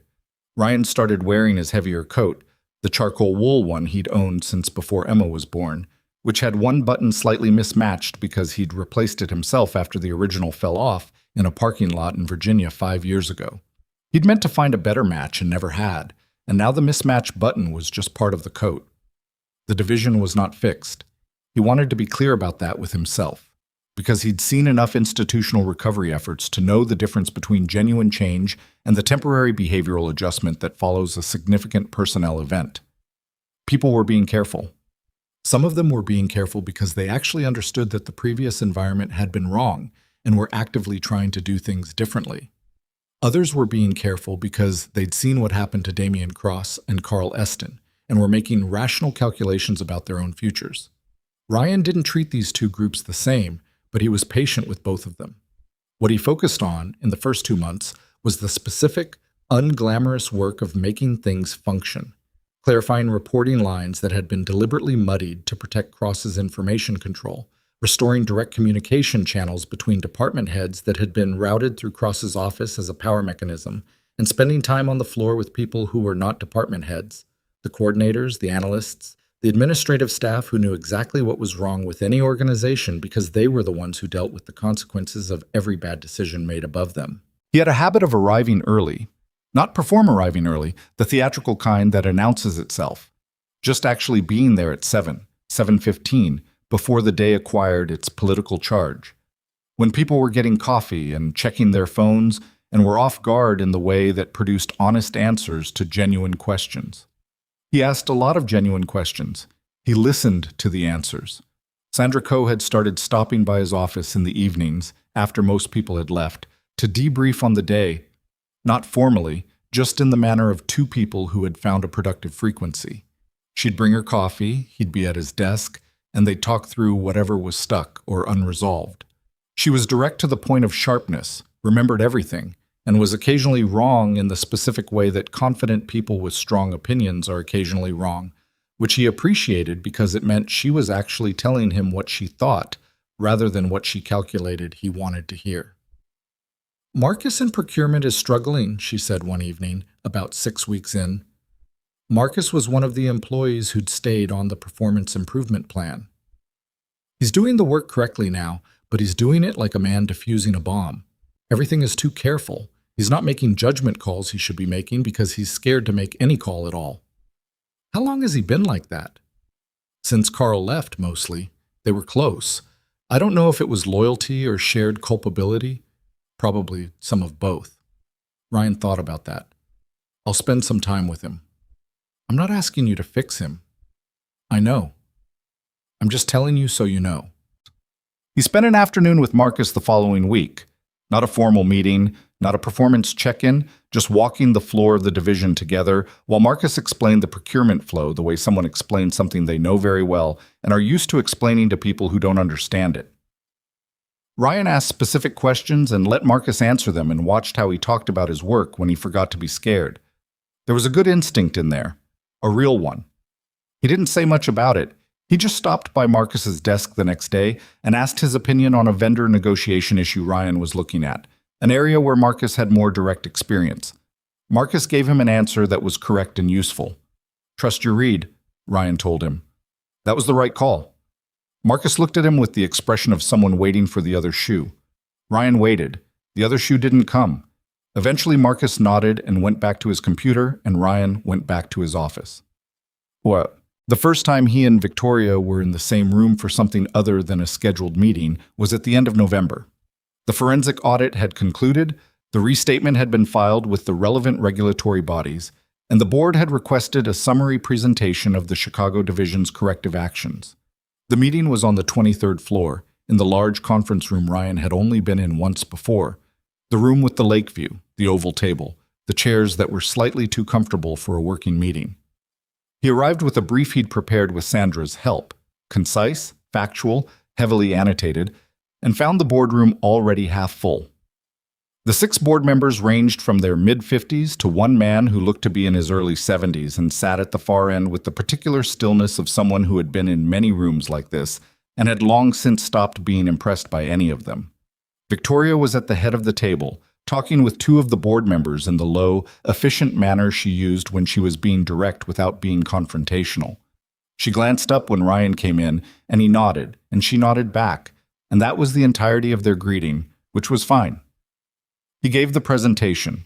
He'd done enough briefings in his life to know the difference between a presentation that performed competence and one that actually conveyed it, and he stayed firmly on the side of the latter. Facts, timelines, corrective measures, projected outcomes, with the appropriate acknowledgement of uncertainty where uncertainty existed. He did not oversell. He did not hedge unnecessarily. He answered questions directly and said, "I don't know yet," twice, both times in cases where he genuinely didn't know yet. The board member on the far end, the one Ryan had mentally cataloged as the senior presence, asked one question. What's the realistic timeline for this division to return to genuine performance, not managed performance? Ryan looked at him. 2 years for the culture to actually shift. 1 year before the numbers start honestly reflecting the work. Less if we don't have another significant personnel disruption. That's a longer timeline than the preliminary projections suggested. The preliminary projections were prepared by people who had career incentives to be optimistic. I don't have that incentive. A pause. The senior presence looked at him with eyes that had the quality of someone reassessing a calculation. "No," he said, "I suppose you don't." He made a note on the paper in front of him. "Continue." The meeting lasted 2 hours. Afterward, the board filtered out in clusters, doing the particular post-meeting social maneuvering that Ryan had never had patience for. He gathered his materials and was almost at the door when the senior presence materialized beside him with the unhurried efficiency of a man who has learned to be where he intends to be without appearing to move there. "Gerald Ashworth," the man said, extending his hand. "Ryan Walker." "I know." He had a dry, precise handshake. "You know what this division was before you arrived?" "Broadly, yes. And you've been at this 7 weeks. 8, as of yesterday." Ashworth considered him. "Victoria has good instincts," he said. "She also sometimes moves faster than the available information warrants. In this case, I think the speed was justified." He said it the way men of his generation offered something that functioned as a compliment without quite committing to being one. 2 years is honest. The board needed to hear an honest number. He moved off toward the elevator. Ryan stood in the hallway for a moment. Then Victoria appeared beside him, with her leather portfolio under one arm and the look of someone who has been in a room with a board for 2 hours and is processing the residue of it. "Ashworth talked to you," she said. "Briefly." "He doesn't do that." "Do what?" "Initiate conversation with people he's just met." She glanced at him sideways. "He likes you." "He doesn't know me." "He knows enough." She started toward her office. "Come talk to me for a few minutes." He followed her. Her office in the late afternoon had a different quality than in the morning. The light from the lake shifted, going warmer and lower, and the room felt less like a command center and more like a place someone actually spent time. She had a small credenza along one wall with a French press on it and a collection of objects that Ryan had cataloged over the course of their working relationship without meaning to. A smooth river stone that she used as a paperweight, a framed photograph turned slightly away from the room, a coffee mug from Northwestern that had a chip on the rim and appeared to be her actual preferred mug rather than the matching set in the cabinet above.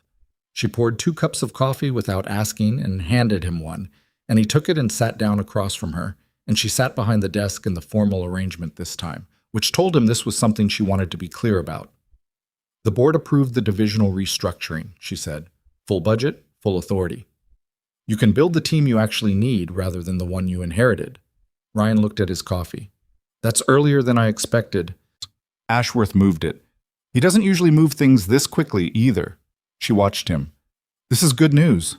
"I know it is." "You look like a man doing math." He looked up.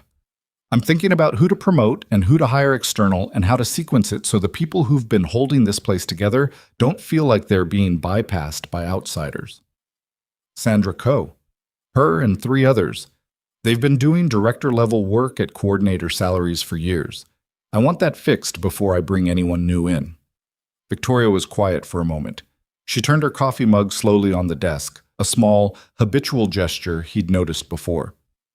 "Do you know what the previous 3 people I considered for your position said when I described the scope of the role?" "No." "The first one asked about the title. The second one asked about the car allowance. The third one gave me a 90-day strategic transformation plan he'd clearly prepared before the meeting." She paused. You asked about Emma's insurance. Ryan didn't say anything. I'm not telling you that to make a point about your character, she said. I'm telling you because it's relevant to something I want to talk about. She set the mug down. The board is going to ask me about a longer-term leadership structure for this division. They want a VP of operations for Chicago. An actual VP, not a director equivalent. The title, the authority, the seat at the table when divisional strategy gets set. He held her gaze. You're asking me to be a VP. I'm telling you the board is going to ask me about it. I wanted to tell you before they did, so you could think about it rather than react to it. He sat with that. He thought about what the job he had now actually required of him, and whether what she was describing was a different job or the same job with a different nameplate, and what the practical distinction would mean for the people in the division who were starting to trust the direction things were moving. What changes? He asked. Board visibility, compensation commensurate with that level, broader authority over cross-divisional decisions. She paused. More of my attention, which some people find valuable and others find uncomfortable. Which kind of people find it uncomfortable? People who want the authority without the accountability. He looked at her. You already know what I'm going to say. Yes. I wanted to hear you say it. I need to know it doesn't change the work. The actual work. Being present, being accessible, doing the morning walkthroughs. If the title becomes a reason to stop doing those things, then it's not worth the title. She held his gaze for a moment with that quality he'd cataloged over 8 weeks. The sharp attention, the stillness that wasn't passivity, but was actually the most active form of listening. Then it won't change those things, she said. I'll put it in writing. He nodded. Okay? Okay, you'll take it? Okay, I'll take it. Same answer as last time. She almost smiled again. That contained compression that he'd decided was actually her real smile. Not a suppressed version of a larger one, but the authentic expression itself, small and unannounced. The board meets again in January, she said. I'll put the proposal forward then. He stood. He picked up the coffee cup and then paused, which was something he did when he had one more thing and was deciding whether to say it. The photograph, he said, nodding toward the credenza. She looked at him. What about it? It's turned away from the room. Every other object in here faces outward. He wasn't sure why he said it. He wasn't sure it was his business. He'd said it anyway, which he was going to think about later. Victoria looked at the credenza. The photograph, framed, turned at an angle that showed only its back, sat between the river stone and the northwestern mug. She was quiet for a moment. My father, she said, he died 4 years ago. Before the company was what it is now. She paused. I keep it there because I want it near me, and I turn it because I don't always want to be looking at it. Ryan stood in the doorway and didn't say anything, because there was nothing to say that would improve on the honesty of what she'd just offered. He went back to his office. But December arrived and brought with it the particular compressed quality of the end of a year, the budgeting cycle, the performance review period, the annual all-staff meeting that Ryan ran for the first time with the help of Sandra and a logistics coordinator named Phil, who had strong opinions about AV setup and turned out to be indispensable because of it. The all-staff meeting was 3 hours on a Thursday morning in the large ground floor conference space with folding chairs and a temporary podium and the slightly chaotic energy of 300 people being assembled in one room. Ryan didn't use the podium. He'd never been comfortable behind a lectern. It put a barrier between you and whoever you were talking to, and he preferred to be findable. He talked for 20 minutes without notes, which had made Sandra nervous when he told her the plan, and which turned out fine because he knew what he wanted to say. He talked about where the division had been and where it was going, with specifics rather than inspiration. The restatement was completed, the audit was closed, the structural revisions were underway, and the performance trajectory for Q4 was showing real numbers rather than managed ones, which meant some of the figures were lower than what the previous reports had claimed, and some were higher. He told them which was which. He told them that 3 department heads had received title and compensation adjustments effective January, and named them. Sandra was in the 3rd row, and when he said her name and new title, Director of Divisional Logistics, with appropriate compensation, She looked at the middle distance with the particular stillness of someone receiving information they'd been waiting years to hear and had stopped expecting. She didn't look at him. She looked at the wall, and her jaw was very set, and Ryan looked away from her quickly because it was her moment and not his. He took questions for 40 minutes. Some of them were about compensation equity. There was a disparity between two departments that had never been addressed, and two people raised it, separately, both carefully, both clearly expecting to be managed rather than answered. He told them the disparity was real, that he'd identified it, and that it would be corrected in the January compensation cycle. He told them the timeline and the mechanism and the person responsible for confirming it, which was him. He answered 7 more questions. He got 2 things wrong, meaning he gave answers that turned out to be incomplete when he looked into them afterward. And he sent a division-wide message the following morning with the corrections, which was the kind of thing that sounds minor and isn't. Afterward, Renata found him by the coffee station. He hadn't seen her since the meeting room on the 22nd floor, 2 months ago, the day Victoria had slid 2 $20 bills across the table and fired Damien Cross. Renata was in a different uniform now, not the cleaning service green, but the building management khaki that meant she was Apex Meridian staff, permanent, with a badge that said Facilities Manager in clean type. She looked good. She looked rested in a way she hadn't looked that night in the hallway, and she carried herself differently, not with arrogance, not with performance, just with the specific confidence of someone who has been recognized and knows it. "Mr. Walker," she said. "Renata." He shook her hand.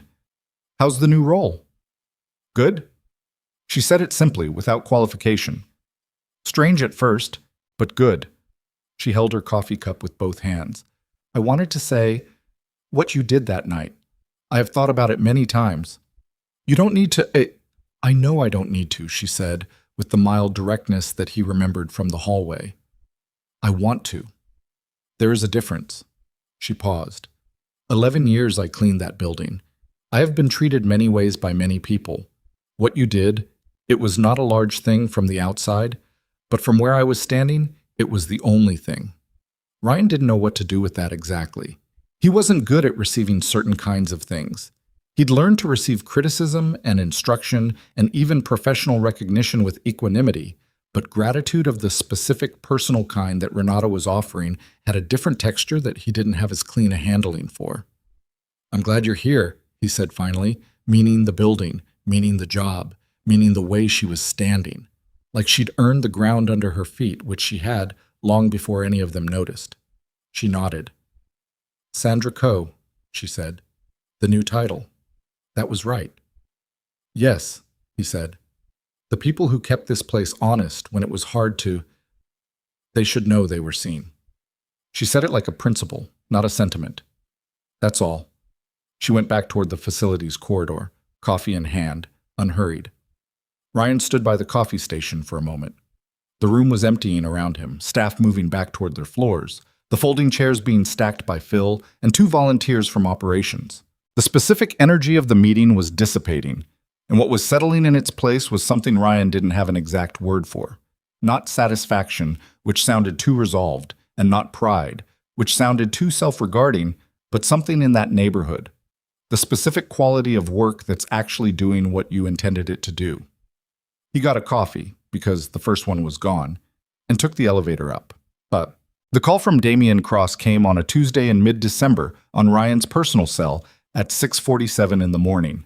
Ryan saw the number, unknown but Chicago area code, and picked up because he always picked up Chicago area codes in the morning in case it was Emma's school. "Walker." The voice was recognizable immediately. Changed in register, thinner, less controlled, but the same. Ryan stood in his kitchen in the early morning quiet and said nothing. "I know it's you," Damien said. "I know you can hear me." "I can," Ryan said. A pause. Ryan could hear the quality of the space Damien was calling from. Not an office, not a controlled environment, something ambient. Maybe a car. "You should know that what happened to me." "I'm pursuing legal action," Damien said. "Wrongful termination. Victoria Sterling doesn't get to build a public narrative about me without there being a response." "Okay," Ryan said. I'm not calling to threaten you. I'm calling because you were involved, and your name will come up in the process. I understand. I want you to know that I know what you did. You went to her. After I had you terminated, you went directly to her and you fed her a story, and she made a decision based on your version of events. Ryan thought about that hallway on the 38th floor. He thought about Damien's face when he said people like you.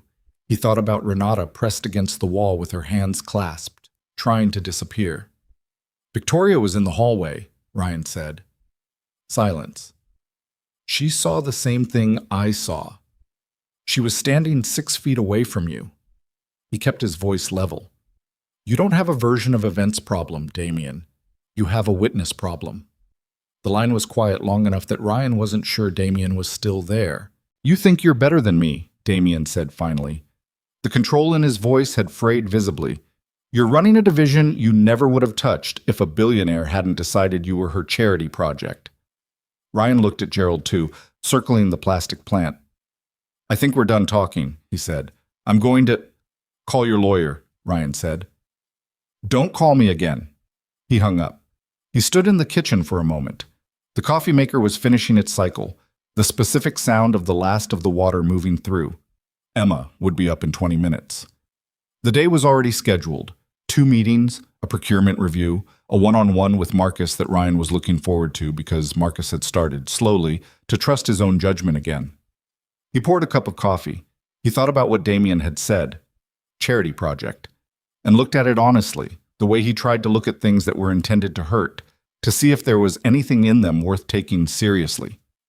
He turned it over. He considered it from the angle Damien intended, and then from the angle that was actually true. Victoria had been in that hallway. She'd watched what happened. She'd made a decision based on what she'd seen. Ryan had not gone to her, had not lobbied for anything, had not leveraged the situation. He'd walked home in the rain and updated his resume and worried about his daughter's insurance and not once considered that the cleaning woman in the gray coat was going to call him from a boardroom. He hadn't earned this job by being in the right place. He'd earned it by being the kind of person who gets off the elevator. He didn't know if that was better or worse than what Damien was suggesting. He knew it was true. He drank his coffee. In the hallway, Emma's door opened, and she appeared in her pajamas with Gerald the rabbit under one arm and her hair at approximately maximum entropy, squinting at the kitchen light. Is it a school day? She asked. Tuesday. She considered the implications of this. I'm going to make the toast today, she said. I'll supervise. I don't need supervision. I'll observe. She went to the toaster with the focused expression of someone who intended to do things differently this time. And Ryan stood at the counter with his coffee and watched her. And the morning did what mornings did, moved forward, indifferent to what came before it, making room for whatever came next. The toast was not burned.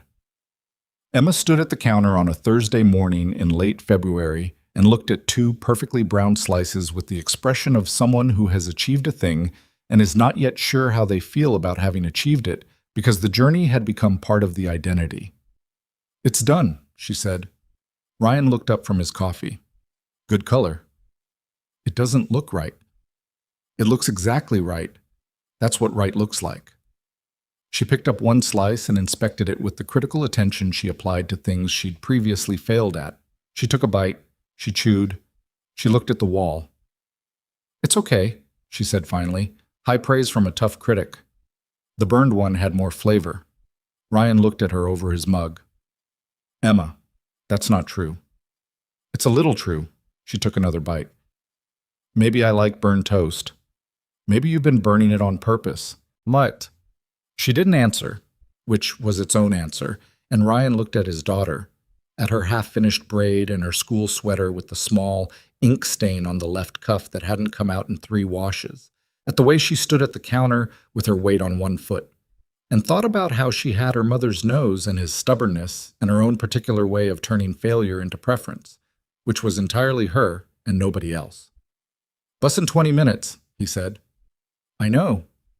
She put the toast down and went to gather her bag, and Gerald too circled the plastic plant, and the apartment smelled like coffee and morning, and Ryan sat with it for a moment before the day asked anything of him. The legal action Damien Cross had mentioned on the phone in December had materialized in January as a formal wrongful termination complaint, filed through a law firm that specialized in executive employment disputes and that had a reputation, according to Apex Meridian's general counsel, for aggressive discovery requests and protracted timelines. The complaint named Victoria personally and the company broadly, and alleged that the termination had been based on fabricated misconduct claims orchestrated by a subordinate employee, Ryan, in retaliation for a legitimate disciplinary action. Ryan had read the complaint in the general counsel's office on a Monday morning, sitting across from a woman named Patricia Hale, who had been the company's chief legal officer for 9 years, and who read the document with the specific neutrality of someone who has seen many complaints and is performing triage. "He's alleging you had a pre-existing relationship with the CEO," Patricia had told him, "that the undercover operation was staged to create grounds for his termination." Ryan looked at her. "I didn't know who she was until I walked into a boardroom and recognized the woman I'd met in a hallway." "I know that. Victoria knows that. The claim is that it can't be proven. There are building security records. The elevator system logs every access card movement. My card accessed the 38th floor at 11:14 p.m. on October 14th for approximately 12 minutes, which is consistent with the account I've given. I had no prior record of accessing that floor." Patricia had looked at him with the mild recalibration that people performed when they discovered, unexpectedly, that someone they'd assessed as useful had already done the work they were about to suggest. "I'll subpoena those records," she said. "You should also pull Damien's access records for that floor over the preceding 3 months," Ryan said. "I'd be interested in how often he was there after hours and whether the cleaning schedule correlates." She'd written something down. "You'd have been good in litigation." "I just know how to read a pattern." The lawsuit had been one of those sustained background pressures that occupied a specific register of attention, never the loudest thing in the room, but always present, the way a low sound becomes part of the ambient noise until you can't remember what quiet used to mean. Ryan had dealt with it by staying exactly as operational as he'd been before it was filed, on the theory that the best counter-narrative to a claim about pre-existing conspiracy was a division that was visibly, documentably functioning better. By February, the Q4 numbers were in. Real numbers, unmanipulated, honestly reflecting what the Chicago division had actually done in the final quarter of a year that had started with forensic auditors in the building and 3 department heads on performance plans. The division had not had a spectacular quarter. It had had a solid one, numbers that were lower in some categories than the falsified reports had previously claimed, and higher in others, which was exactly what Ryan had told the board to expect, and which the board appeared to be processing with something approaching confidence. Gerald Ashworth had sent him an email. 3 sentences. Solid quarter. Honest numbers. Keep going. Ryan had read it twice and then forwarded it to Sandra with no comment, because she'd done more to produce those numbers than he had, and she deserved to know that someone at the board level was paying attention. Sandra had written back, "About time." 2 words. He'd considered that fair. The lawsuit was dismissed in the 3rd week of February. Patricia Hale called Ryan at 4:15 on a Wednesday afternoon, and he could tell from the specific quality of her voice, the controlled brevity of someone delivering a clean result, before she said the words. "The judge granted summary dismissal," she said. "The security records were dispositive. There was no evidence of prior relationship between you and Victoria Sterling, no evidence of coordinated action, and no basis for the fabricated misconduct claim given that the claimant's own conduct was documented by 3 independent witnesses, including the CEO of the company." She paused. "It's over." Ryan sat at his desk and looked out at the lake. February lake, cold and heavy, the color of old pewter, honest about what it was. "Cross's legal fees?" he asked. "His own. The judge declined to award costs to Apex Meridian, which is standard at this stage, but he gets nothing. He spent 4 months and presumably significant money to get exactly where he started, minus the reputation." She paused. "He also filed a complaint with the State Labor Board in January. That was dismissed last week. I didn't mention it because there was nothing to do about it. It was procedurally deficient from the start." "Is there anything else in the pipeline?" "Not that we can identify." His firm withdrew from representation, which usually signals the client has run out of appetite or funds for further action. Ryan nodded to himself. Thank you, Patricia. That's what I'm here for. A brief pause. For what it's worth, the way you handled this process, not once did you do anything that could have been used against you. You were clean the whole way through. I just did my job. That's what I mean, she said, and hung up. He sat for a moment.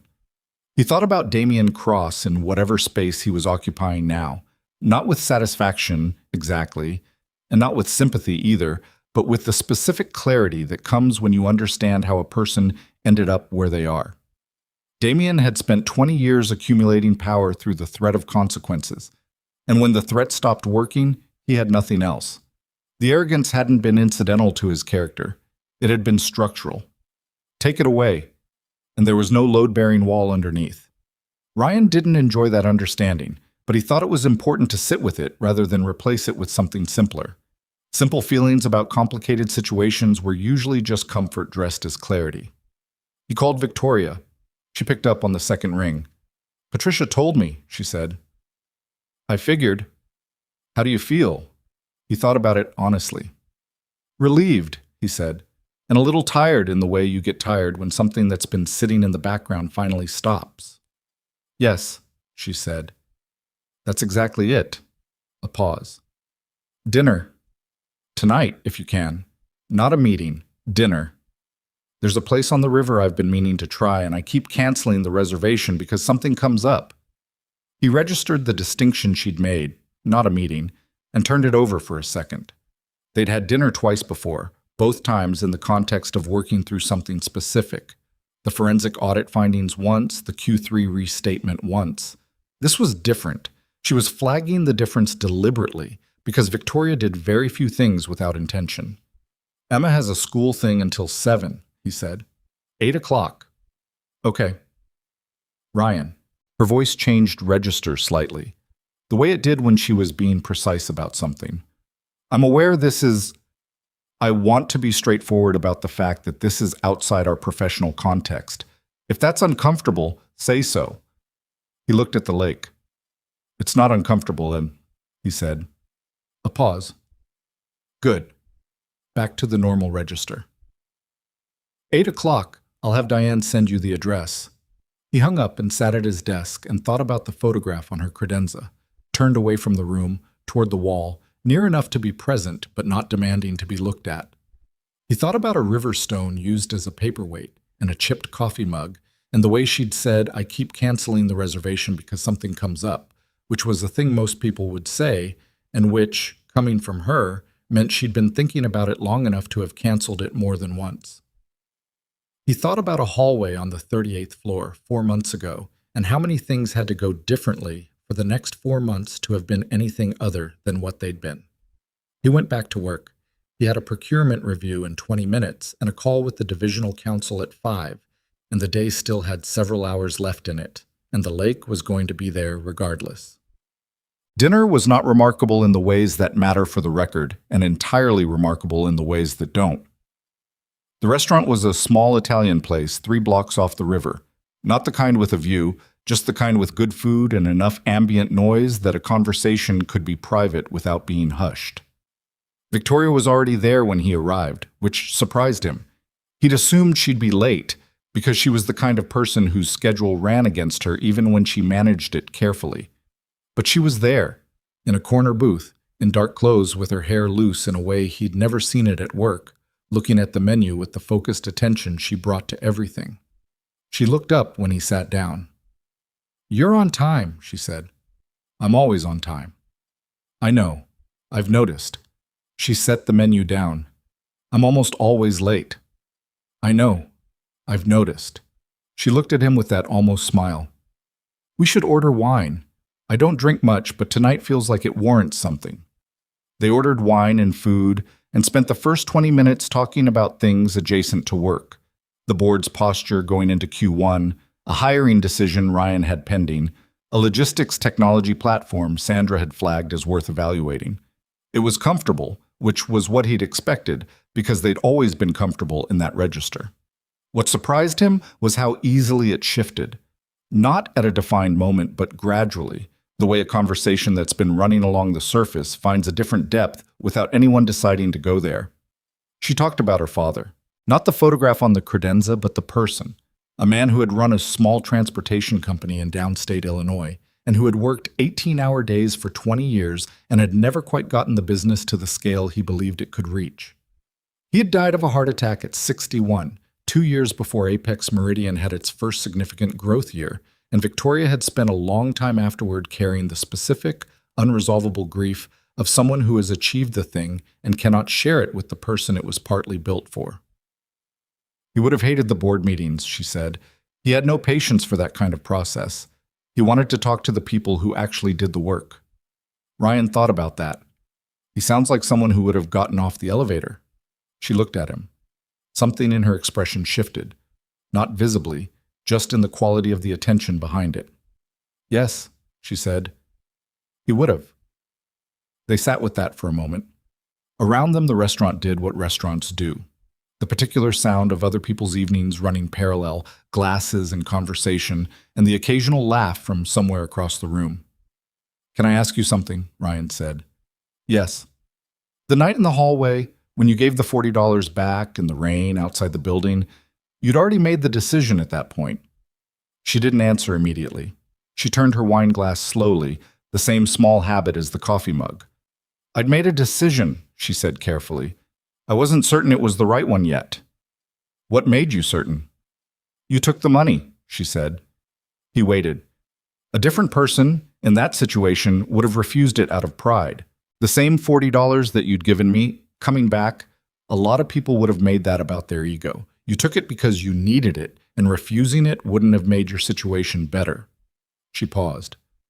"I spent 6 weeks watching people in that building make calculations. Most of the calculations were about appearances. Yours weren't." She looked at him directly. "That was when I was certain." Ryan thought about standing in the rain outside Apex Meridian with his wet coat and the laminated insurance card in his wallet. He thought about taking the money. He hadn't thought about it as a decision at the time. He'd just done it because he'd needed it, and she'd offered it, and dignity wasn't the same thing as stubbornness. But she was right that it was a choice, and that it revealed something, and that she had been watching closely enough to see it. "You're very good at watching," he said. "I've had to be." She said it without self-pity, just as a fact about the specific condition of being a young woman in a room full of people who'd already decided what she was. When you're the youngest person in every room, and often the only woman, you learn to read the room before the room reads you. She paused. Or you don't, and you spend a lot of time being surprised. He nodded. He understood reading rooms for different reasons, in different contexts, but he understood the principle. "Emma," she said, shifting, "tell me something she's done recently that made you laugh." He thought about it. She decided Gerald too needed a friend. She made a case for a second fish that lasted 3 evenings and included a diagram. Victoria looked at him. A diagram. On notebook paper, she drew Gerald too looking lonely. His face was just a circle with 2 dots for eyes and a frown, and then drew Gerald too with a friend, where the friend had a smile, and Gerald too also had a smile, and there was a legend explaining the emotional states. He paused. The argument was essentially that Gerald too's quality of life was being negatively impacted by isolation. Victoria was quiet for a second, then she laughed. A real one, not the contained version, a sound that surprised her slightly, and that she didn't try to pull back. Did it work? "We have 2 fish now. The new one is named Gerald 3. She shook her head slowly, still smiling. "She's something." "She is," he said, simply and completely. They stayed until the restaurant was mostly empty, which was later than either of them had planned. They walked out into the February night, which had the particular cold clarity of a city that has been winter for a long time and is not yet done with it. The air sharp and still, the river black between its banks, the lights of the bridges doing their work. They stood on the sidewalk for a moment. "I'm going to tell you something," Victoria said, "and I want you to just hear it rather than respond to it." He waited. 4 months ago, I was running a company that I'd built from the ground up, and I was doing it alone in the specific way that you can be surrounded by people and still be doing something essentially alone. Not because I didn't have good people, because trust is the thing that takes the longest to build, and I hadn't I hadn't let myself build it with anyone in particular. She stopped. And then I watched a man get off an elevator for no reason that benefited him whatsoever, and I thought, that's the thing I've been looking for. Not in a professional sense. The city made its sounds around them. Somewhere down the block a cab passed, its light orange in the dark. Ryan was quiet for the beat she'd asked for. Then he said, I heard it. She looked at him. And I've been doing the same thing, he said. The alone thing. For different reasons, but the same shape. He looked at the river.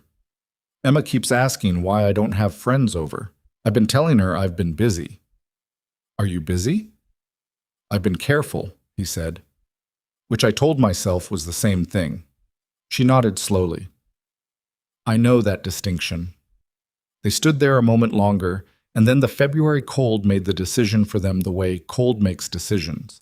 Not dramatically, just insistently. She said goodnight, and he said goodnight, and she walked toward where her car was waiting, and he walked toward the parking garage, and neither of them said anything about what came next, which was fine, because some things don't need to be scheduled to be real.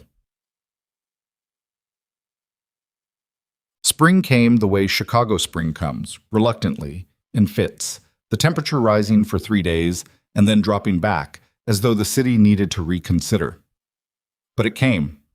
By April, the lake had changed color, going from winter pewter to something lighter and more provisional, and Emma started leaving her coat at home and then having to call Ryan at 8:15 from the school office because she was cold. He started keeping a spare jacket in the car. The division, by April, was running. Not perfectly. He would not have said perfectly, because he'd learned to be careful with that word, which had a way of replacing the real condition with a performance of it. But genuinely. The department heads met on Tuesdays, and the conversations were substantive and occasionally contentious, which was healthy. Sandra had hired 2 people into her department and managed them with the specific directness of someone who had spent years being managed incorrectly and had therefore thought carefully about how not to do it. Marcus had closed a vendor negotiation in March that saved the division a significant amount on its material sourcing, and he'd done it on his own instincts, and he'd been right. Phil, the logistics coordinator with strong opinions about AV, had turned out to have strong opinions about a lot of things that were consistently worth hearing, and Ryan had moved him into a project management role that gave those opinions the structure to become results. Renata ran facilities with the specific authority of someone who knows the building in the way that only people who have cleaned every floor of it at midnight actually know a building. She had identified 3 maintenance issues in the first month that had been deferred for years under the previous management structure, had proposed solutions with cost breakdowns, and had gotten them approved and completed. Ryan had signed off on her proposals with one note. Good work. Trust your read. He'd written the same note to 3 other people that month. He was starting to notice it was becoming a phrase. The board approved the VP of Operations title in January, as Victoria had said they would. The compensation adjustment was significant enough that Ryan had sat with it for a few minutes and then called Carla. You're going to tell me it's too much, Carla had said. I'm going to tell you Emma needs a bigger room. A pause. Are you moving? I'm looking. Something with 2 bedrooms and not a dripping faucet. Ryan. Her voice had a quality he recognized. The relief that people who have been worried for a long time allow themselves when the worry is officially over. Okay, good. Don't make it a thing. I'm not making it a thing. I'm just... She stopped. I'm glad. Okay? I'm just glad. He let her be glad. It cost nothing, and she'd earned it. The apartment they found in March was in Lincoln Park. 2 bedrooms, a bathroom without a dripping faucet, a kitchen with enough counter space that Gerald 2 and Gerald 3 had their own dedicated wall, which Emma had specified as a non-negotiable requirement before she'd agreed to look at any unit. The second bedroom was hers, small and bright, with a window that looked out at a courtyard where a maple tree was, by April, beginning to consider the idea of leaves. Emma had stood in the center of her new room on move-in day and turned in a slow circle with her arms out, which was a thing she did when she was assessing a space. It needs stuff, she said. We'll get stuff. Can I put glow stars on the ceiling? It's your ceiling. She looked up at it. Gerald 3 goes by the window, she said, so he can see the tree. Gerald 3 doesn't have opinions about trees. You don't know that, she said, with the specific confidence of someone who has studied the subject. He didn't argue. They put the fish tank by the window. The thing Ryan had said to Victoria on the sidewalk in February about being careful instead of busy, about the same shape of alone, was the kind of thing that doesn't go back into the container once it's been said. Not in a damaging way. Just in the way that honesty, once offered and received, changes the ground between two people. They had dinner again in March, and twice in April. He did not examine it too carefully because he'd learned that examining certain things too carefully was a way of not letting them be what they were. What it was, he could say plainly, he looked forward to talking to her. Not because she was the CEO and not because she was remarkable in the ways that the public record noted, but because she thought carefully and said what she meant and didn't perform ease.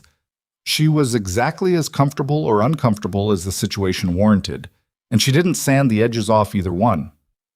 She met Emma in April, which Ryan had not planned. It happened the way unplanned things happen. Emma's school had a half day, Ryan's afternoon was unavoidably scheduled, and he brought Emma to the office because Diane had offered, in the entirely genuine and non-performative way Diane offered things, to keep an eye on her while Ryan was in his 3:30 meeting. Emma had been in Diane's office for 40 minutes, and when Ryan came out of his meeting, he found them both at Diane's desk with a game of cribbage in progress, which was a card game Ryan had not known Diane played and which Emma had apparently learned in under 20 minutes. Victoria had walked past on her way back from the elevator and had stopped. Ryan had watched the moment. Emma looked up from the cards, and there was a half-second where she was just reading the new person the way she read everyone, with that direct patient assessment. And then she said, "You're Victoria." Victoria had looked slightly surprised. "Yes." "How did you know?" "Dad has a rhythm when he says your name," Emma said. "It sounds different than work names." A silence of about 3 seconds in which Ryan focused on the middle distance. "Does it?" Victoria said. "He's doing the jaw thing," Emma told her. "I'm not—" Ryan stopped. He was. Victoria had looked at him with a quality in her expression that he was going to think about for a while. The particular quality of someone who is trying not to show how much something has landed. She'd looked back at Emma.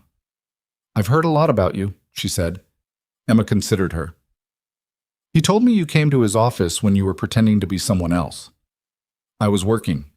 Undercover." "Why?" "To find out the truth about something." Emma thought about this with the seriousness she brought to legitimately interesting information. "Did it work?" Victoria glanced at Ryan. "Yes," she said. "It worked." Emma nodded slowly, accepting the verdict. Then she looked at the cribbage board. "Do you know how to play cribbage?" "I don't." "I just learned. I can teach you." She looked at Diane. "Is that okay?" Diane, who was 62 years old and had managed executives for 30 years and was not easily surprised, looked at the ceiling briefly and then said, "I'll get another chair." Ryan had gone back to his office and stood at the window for a moment with the lake in front of him, and he thought about timing, about the specific, unearnable quality of finding the right thing at a moment in your life when you are actually able to recognize it for what it is. He'd been 34 when Emma's mother left. He'd been 35 when he finally admitted he didn't know how to do this alone even though he was doing it. He'd been 37 when he got off an elevator on the 38th floor because something in him that he'd tried to put away had refused to stay put. You couldn't plan any of that. You could only be ready when it arrived. And readiness wasn't a state you achieved. It was a choice you kept making, every day, in small ways that accumulated into something larger than any single decision. What? There was a thing Ryan had learned in the military, and later in the specific life he'd built around Emma's health and his own limitations, that he didn't have a clean way to articulate, but that had shaped almost every important decision he'd made. It had to do with the difference between the things you do because they benefit you and the things you do because they're right, and why those two categories aren't supposed to be entirely separate, but too often are. Most people, in that hallway on the 38th floor, would have let the elevator doors close. Ryan would have let them close too, on a different night, in a different state of mind. He didn't think of himself as someone who acted on principle consistently and without calculation. He was too aware of his own calculations for that. What happened that night was simpler. The doors opened, and he saw what was happening, and the version of him that had spent 11 years being trained to protect people who couldn't protect themselves was more present than the version that had spent 3 years learning to stay quiet. He hadn't saved anyone. Renata had been dealing with men like Damian Cross for 30 years. She would have handled it and survived it and clocked in again the next night. Victoria had already been watching for 6 weeks and had already made her assessments. Ryan was data, not rescue. What he'd done was simpler and in some ways more important than rescue. He just refused to be the person who watched.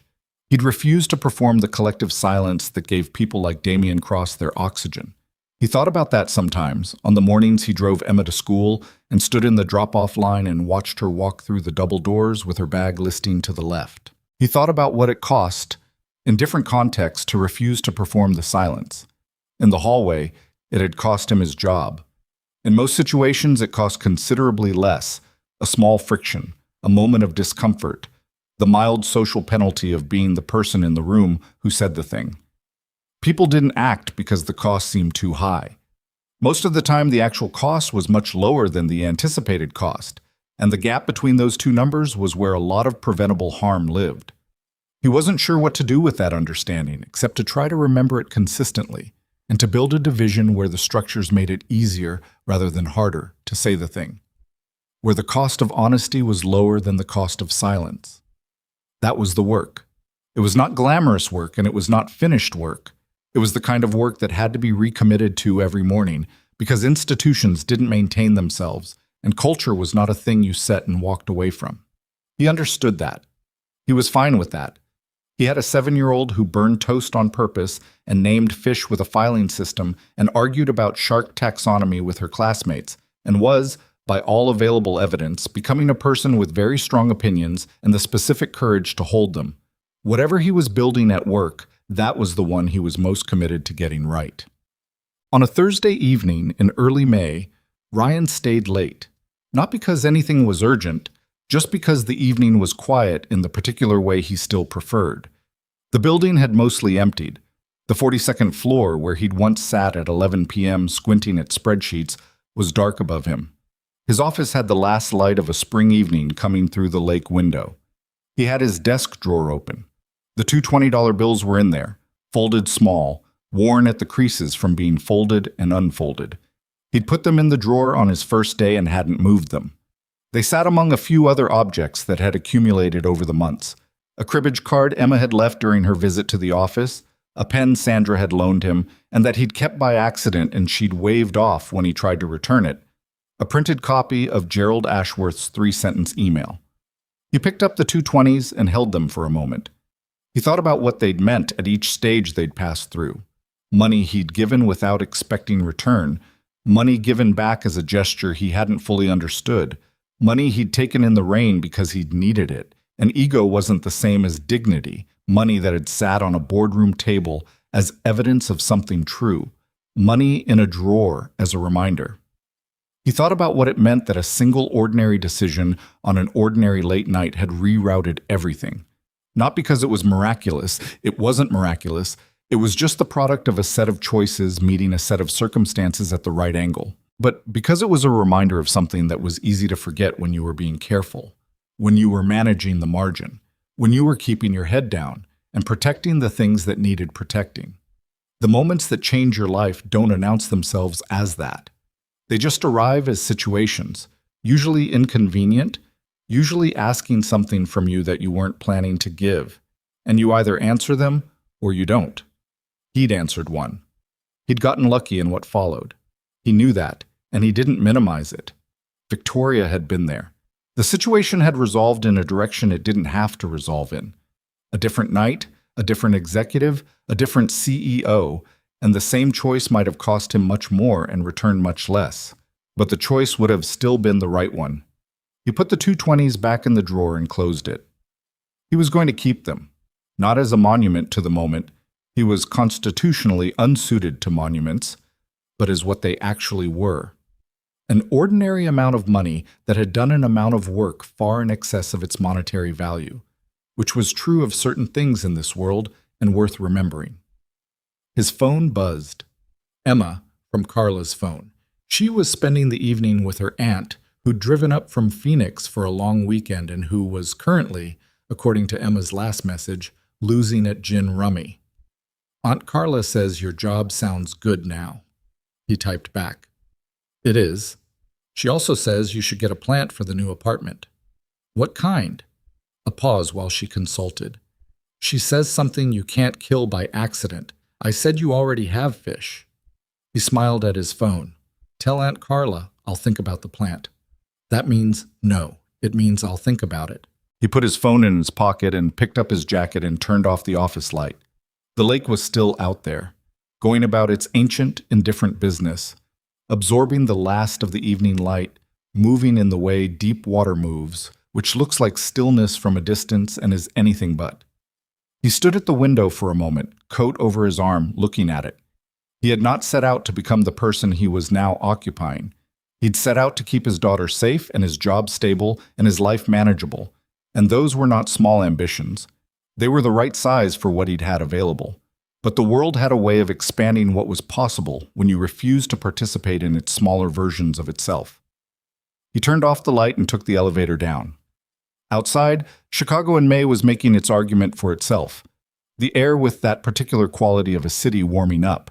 Not summer yet, but the actual intention of it. The trees on Michigan Avenue and that early leaf that looked provisional but wasn't. He walked to the parking garage, unhurried. He had a daughter to pick up, and a sister to say hello to, and a new apartment with a maple tree in the courtyard, and 2 fish by the window. He had work to do tomorrow that was worth doing, and people who were counting on it being done honestly.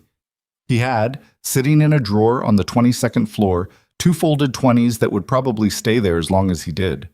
And he had, somewhere in the architecture of his days, the settled understanding that the best things in his life had arrived, not because he'd planned for them, but because, on a night when every reasonable instinct told him to let the elevator doors close, he'd gotten out anyway. That was the whole of it. That was everything.